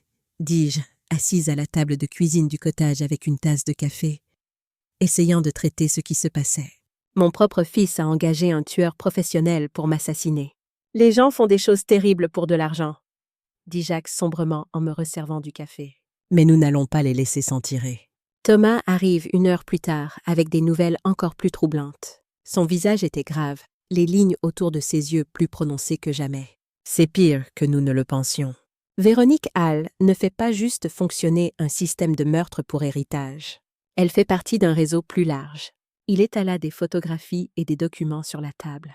J'ai identifié au moins 20 décès suspects au cours des 5 dernières années, rien qu'en France. Tous des seigneurs fortunés, tous avec des parents cupides, tous jugés accidentels ou naturels malgré des circonstances qui auraient dû déclencher des enquêtes approfondies. Comment s'en sortent-ils? Ils ont des gens à l'intérieur du système. Des médecins légistes, des inspecteurs de police, des juges des successions, des notaires. Ce n'est pas juste une affaire familiale. C'est du crime organisé avec une démographie cible très spécifique. Les personnes âgées, riches et isolées sont leur proie de prédilection. Marthe, qui avait insisté pour venir avec nous malgré le danger, étudiait les photographies avec un œil aiguisé. Ses années d'expérience en tant qu'infirmière militaire lui avaient appris à voir des choses que d'autres manquaient. « Cette femme ici, dit-elle en pointant vers une photo de surveillance. Je l'ai vue avant. Oh, à l'hôpital où je fais du bénévolat à Rennes. Elle était là il y a environ 6 mois. Elle posait des questions sur les patients âgés qui n'avaient pas de visiteurs familiaux. Elle disait qu'elle venait d'une sorte d'agence de services sociaux, mais quelque chose dans son attitude m'avait mise mal à l'aise. Thomas et moi échangeâmes des regards. Elle repérait des cibles.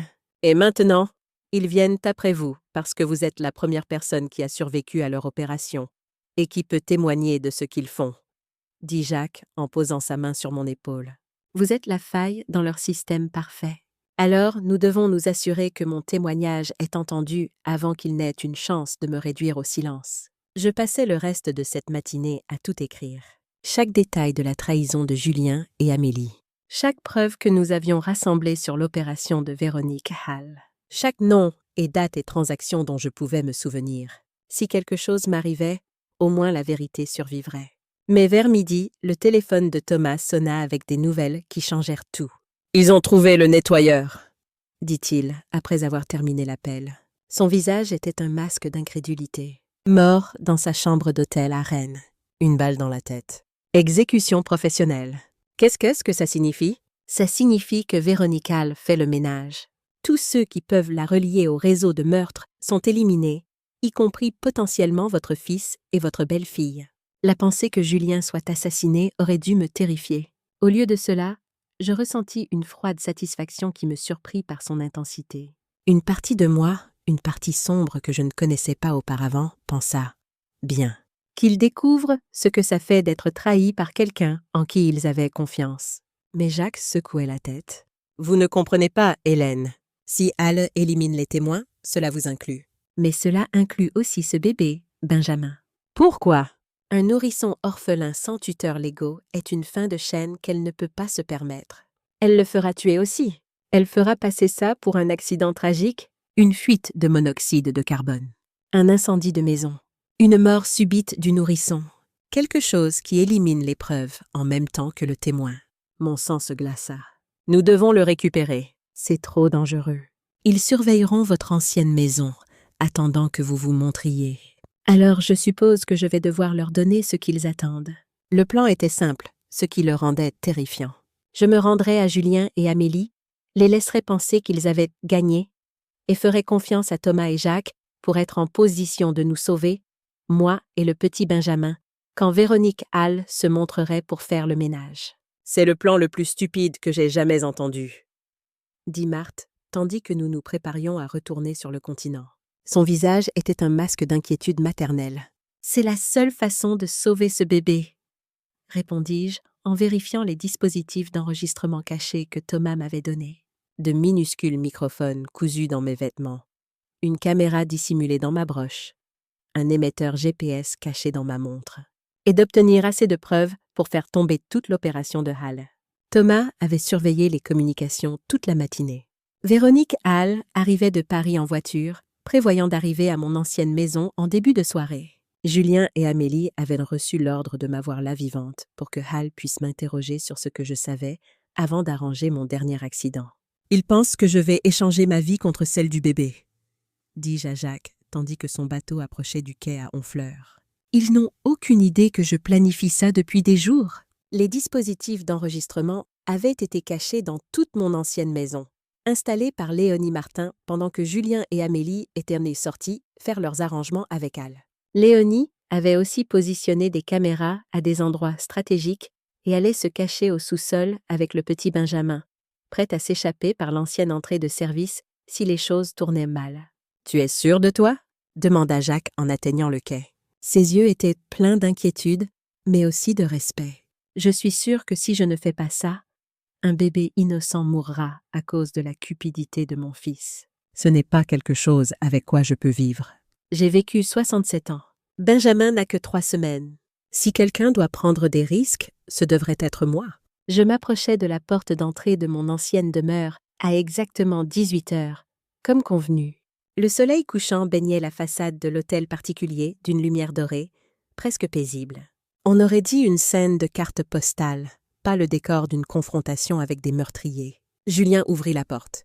Il avait l'air hagard et effrayé, les yeux cerclés de rouge, les cheveux en désordre.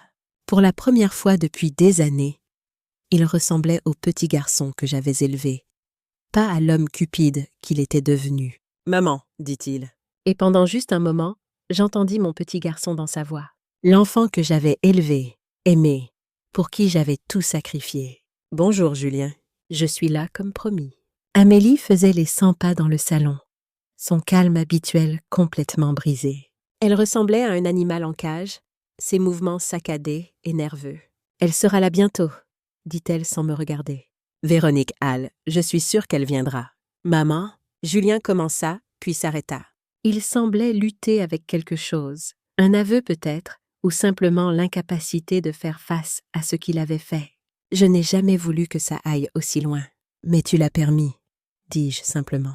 Tu as laissé les choses aller aussi loin, parce que 3 milliards d'euros valaient plus pour toi que la vie de ta mère. » Il ne put soutenir mon regard. Véronique Hall arriva précisément à 19 heures. Elle était plus petite que je ne m'y attendais. Une femme soignée, à l'allure professionnelle, qui aurait pu être la comptable ou l'avocate de n'importe qui. Ce qui, je suppose, était exactement le cas. Elle portait un tailleur gris impeccable et des perles aux oreilles. Rien dans son apparence ne suggérait qu'elle était responsable de dizaines de meurtres. « Madame Beaumont ?»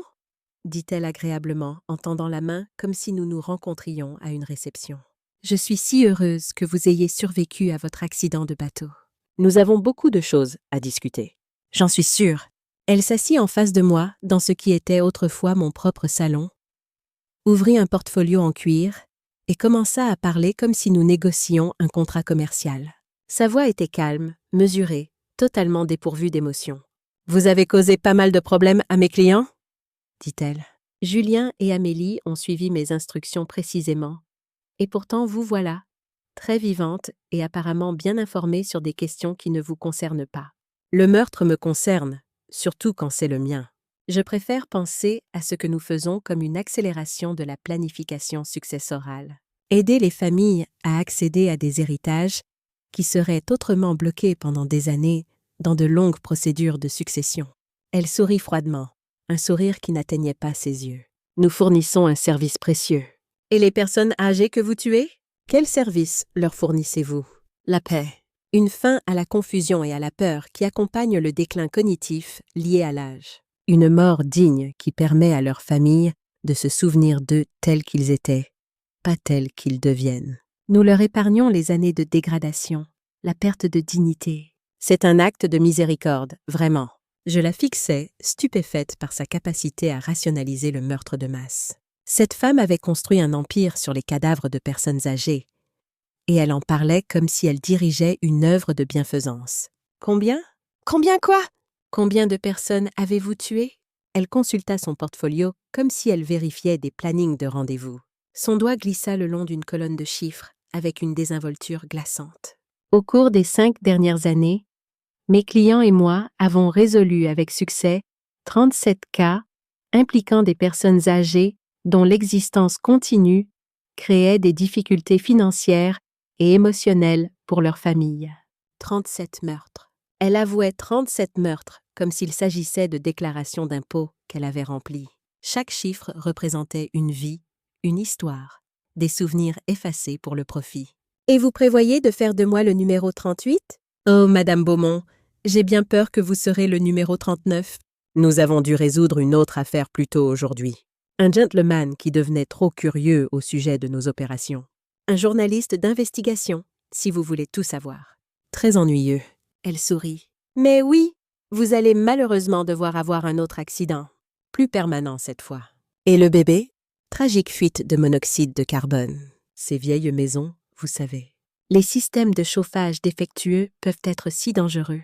Surtout dans ces hôtels particuliers du 19e siècle avec leurs plomberies vétustes. » Je regardais Julien et Amélie qui étaient assis figés sur le canapé comme des mannequins. Leurs visages étaient des masques de terreur. La réalité de ce qu'ils avaient déclenché les frappant enfin de plein fouet. « C'est ce que vous vouliez ?» Pas seulement ma mort, mais la mort d'un bébé innocent. Ni l'un ni l'autre ne répondit. « Le bébé est une fin de chaîne, » continua Hall d'un ton pragmatique, comme si elle discutait de logistique plutôt que d'infanticide. Son existence complique la structure de l'héritage et ses origines soulèvent trop de questions. Beaucoup plus simple de l'éliminer maintenant et de prétendre que Julien et Amélie sont tragiquement sans enfants et ont besoin du soutien émotionnel que seule une richesse significative peut fournir. C'est alors que je souris pour la première fois depuis son arrivée. « Mademoiselle Hall ?» dis-je agréablement. « Je pense qu'il y a quelque chose que vous devriez savoir. »« Et qu'est-ce que c'est ? Vous êtes en état d'arrestation ?» Les agents de la police judiciaire entrèrent par toutes les portes simultanément. Par devant, par derrière, par le sous-sol et même par les fenêtres. Ils avaient écouté chaque mot que Véronique Hall avait dit enregistrer ses aveux de 37 meurtres et ses plans pour en commettre 2 de plus. Le tout sur équipement d'enregistrement officiel, parfaitement admissible devant un tribunal. « Véronique Hall », annonça le commissaire Jeanne Laurent. « Vous êtes en état d'arrestation pour conspiration en vue de commettre un meurtre, fraude, maltraitance de personnes âgées et association de malfaiteurs en bande organisée. » Hall essaya de fuir. Elle se précipita réellement vers la cuisine, espérant probablement s'échapper par la porte de derrière. Elle fit environ 2 mètres avant que 3 agents ne la plaquent sur mes anciens parquets en chêne. Le bruit de l'impact résonna dans la maison comme un coup de tonnerre. Julien et Amélie restèrent juste assis là, sous le choc, tandis que le commissaire Laurent leur lisait leurs droits. Leurs visages étaient des masques de désespoir, la réalisation de leur défaite totale s'inscrivant lentement dans leurs yeux. « Hélène Beaumont !» dit le commissaire Laurent en se tournant vers moi avec un sourire.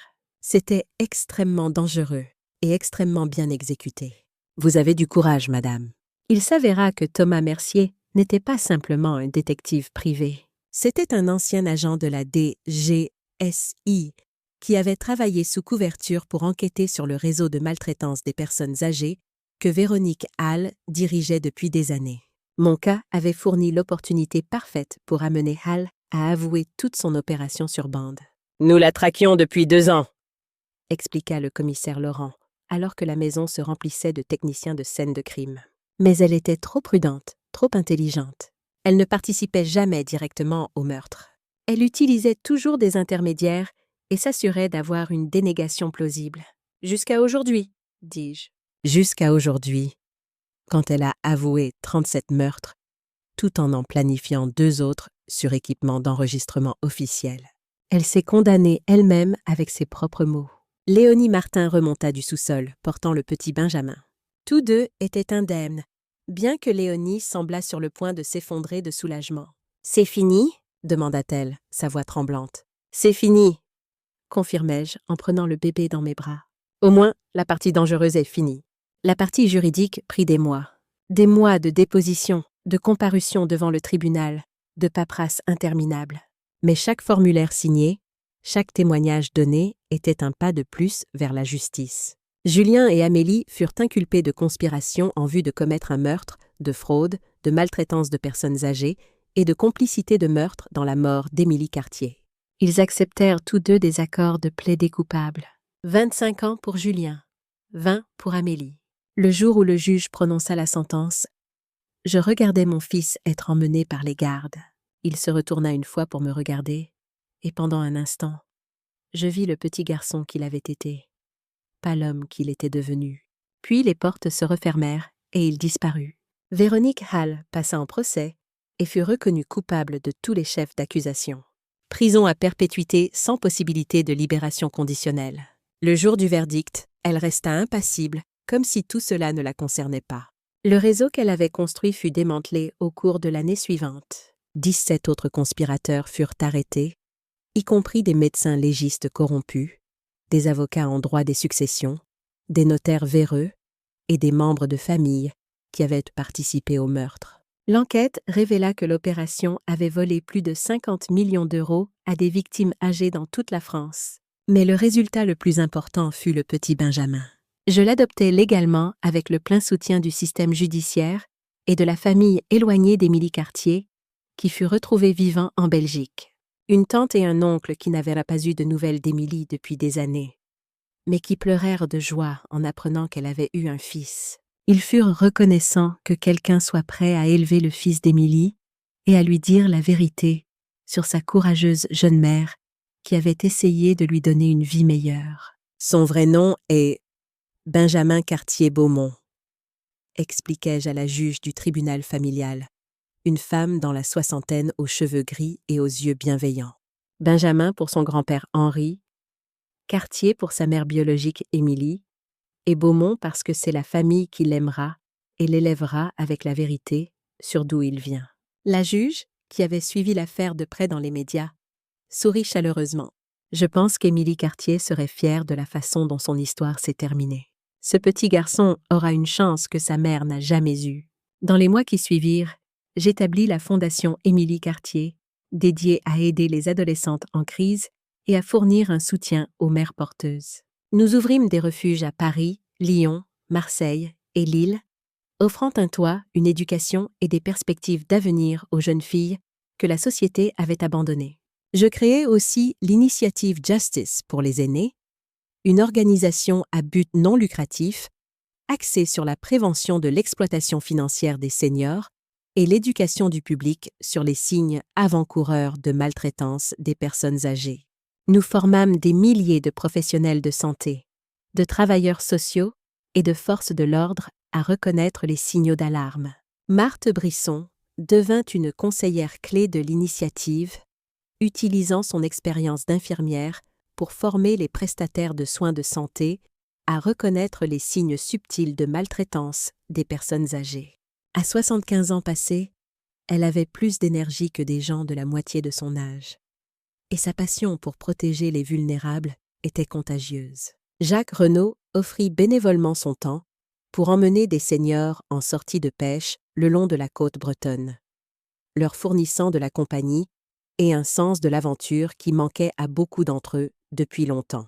Son bateau, la Belle Marie, devint un symbole d'espoir pour les personnes âgées isolées de la région.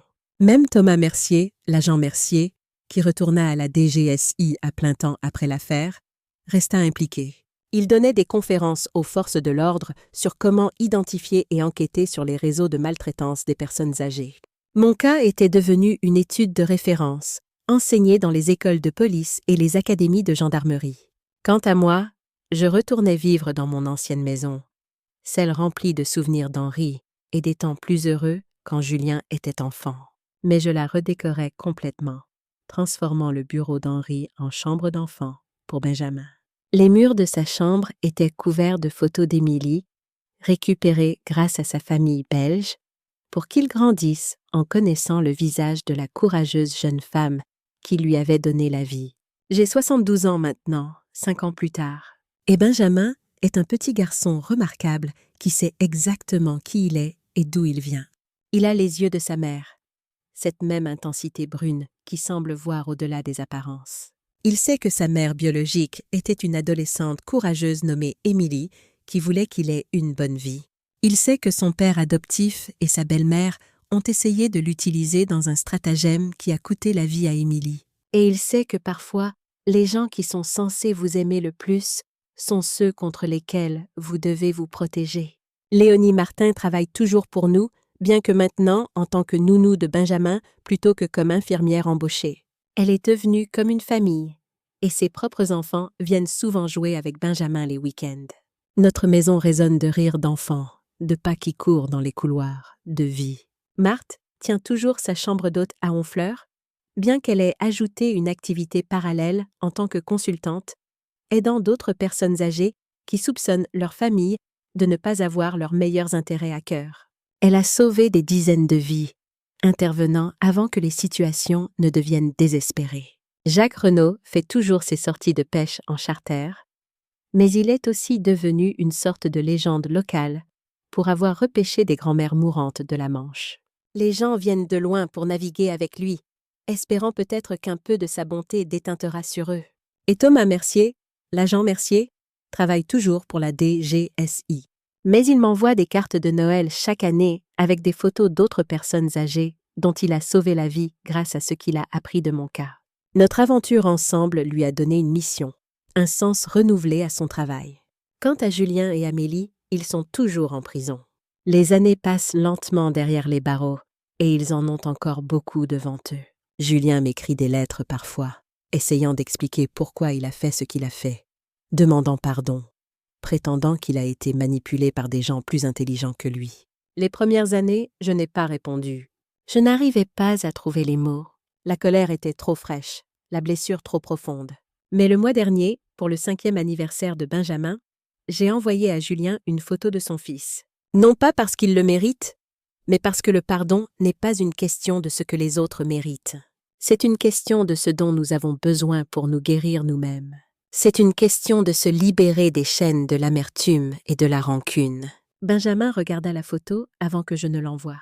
Il connaît son histoire, toute son histoire, adaptée à son âge, mais jamais édulcorée. « C'est mon papa biologique ?» demanda-t-il.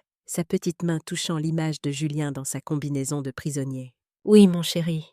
Il a fait de mauvaises choses, des choses très mauvaises. Mais il reste ton père biologique. Pourquoi tu lui envoies ma photo? Parce que même les gens qui font de mauvaises choses méritent de savoir que quelque chose de bon existe dans le monde. Et toi, Benjamin, tu es quelque chose de très bon. Parce que voici ce que j'ai appris pendant ma semaine en tant que femme morte. La famille ne se résume pas au sang, à l'obligation ou à l'héritage. C'est une question de se montrer présent quand quelqu'un a besoin de vous, de protéger les vulnérables et de choisir l'amour plutôt que la cupidité chaque jour. Benjamin et moi avons ce genre de famille maintenant. Le genre où personne n'est poussé par-dessus bord d'un bateau. Où personne ne vole de fonds fiduciaires. Où personne n'a à mourir pour que quelqu'un d'autre devienne riche. C'est une bien meilleure famille que celle dans laquelle je suis née. Et définitivement meilleure que celle que j'ai élevée. Certaines personnes me demandent si je suis amère à propos de ce qui s'est passé. Si je suis amère d'avoir perdu mon fils à cause de la cupidité, d'avoir failli perdre ma vie, d'avoir découvert que le garçon que j'ai élevé pouvait comploter mon meurtre si froidement. Je leur dis que l'amertume est un luxe qu'on ne peut pas se permettre quand on élève un enfant. L'amertume est un poison qu'on boit soi-même en espérant que l'autre en mourra. Chaque matin quand je me réveille et que je vois Benjamin sourire, je me souviens que du bien peut émerger des circonstances les plus sombres. Son sourire est le soleil qui perce après la tempête, la preuve vivante que la vie continue, que l'espoir renaît. D'une façon étrange, je suis reconnaissante pour ce qui s'est passé. Non pas pour la trahison ou la douleur, mais pour la clarté que cela a apporté. Je sais maintenant qui est ma vraie famille. Je connais la valeur de la vraie loyauté. Et je sais que la richesse ne signifie rien si vous êtes entouré de gens qui vous voient comme un bilan comptable plutôt qu'un être humain. La semaine dernière, j'ai reçu une lettre d'une femme âgée de Provence qui avait lu mon histoire dans un magazine. Elle écrivait qu'elle s'était sentie pressée par sa fille et son gendre de signer sa maison à leur nom et de déménager dans une maison de retraite qu'ils avaient sélectionnée. Une maison de retraite bon marché, loin de tous ses amis, dans une région où elle ne connaissait personne. Après avoir lu ce qui vous est arrivé, écrivait-elle de son écriture tremblante mais déterminée, j'ai commencé à poser des questions. Pourquoi cette précipitation? Pourquoi cet établissement en particulier? Pourquoi avaient-ils besoin de ma maison à leur nom immédiatement? Les réponses ne collaient pas. Alors, j'ai appelé l'initiative Justice pour les aînés, et maintenant, je suis en sécurité. Vous avez sauvé ma vie sans jamais me rencontrer. Cette lettre est maintenant encadrée dans ma cuisine. Un rappel que parfois nos pires expériences peuvent devenir des bouées de sauvetage pour d'autres. Elle partage le mur avec des photos de Benjamin, d'Henri, d'Émilie et de tous ceux qui font partie de notre famille choisie. Benjamin grandira en sachant que sa grand-mère s'est dressée contre ceux qui ont essayé de la réduire au silence.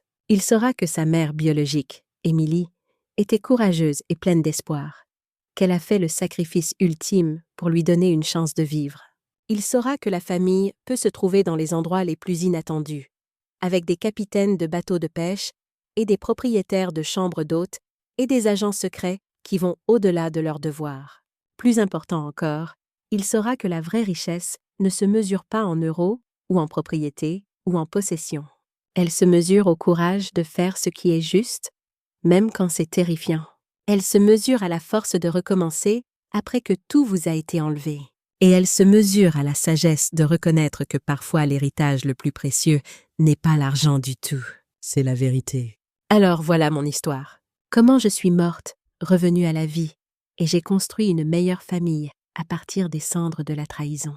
Comment j'ai transformé ma fortune de 3 milliards d'euros en quelque chose de bien plus précieux. Un héritage de justice et de protection pour ceux qui ne peuvent pas se protéger eux-mêmes. Si vous me demandez ce que je ferais différemment, je vous répondrai « rien ». Chaque épreuve, chaque trahison, chaque moment de terreur m'a mené exactement où je devais être.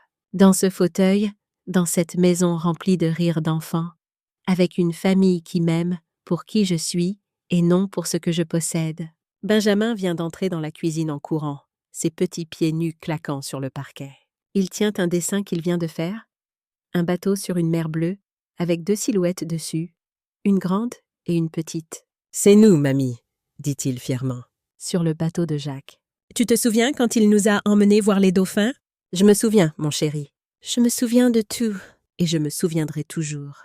Parce que les souvenirs, comme l'amour, comme la vérité, sont les seules choses qu'on ne peut jamais nous voler. Le soleil se couche sur la côte bretonne, peignant le ciel des mêmes couleurs d'or et de pourpre qu'il avait ce jour-là, il y a 5 ans, quand Jacques Renaud m'a repêché de la mer.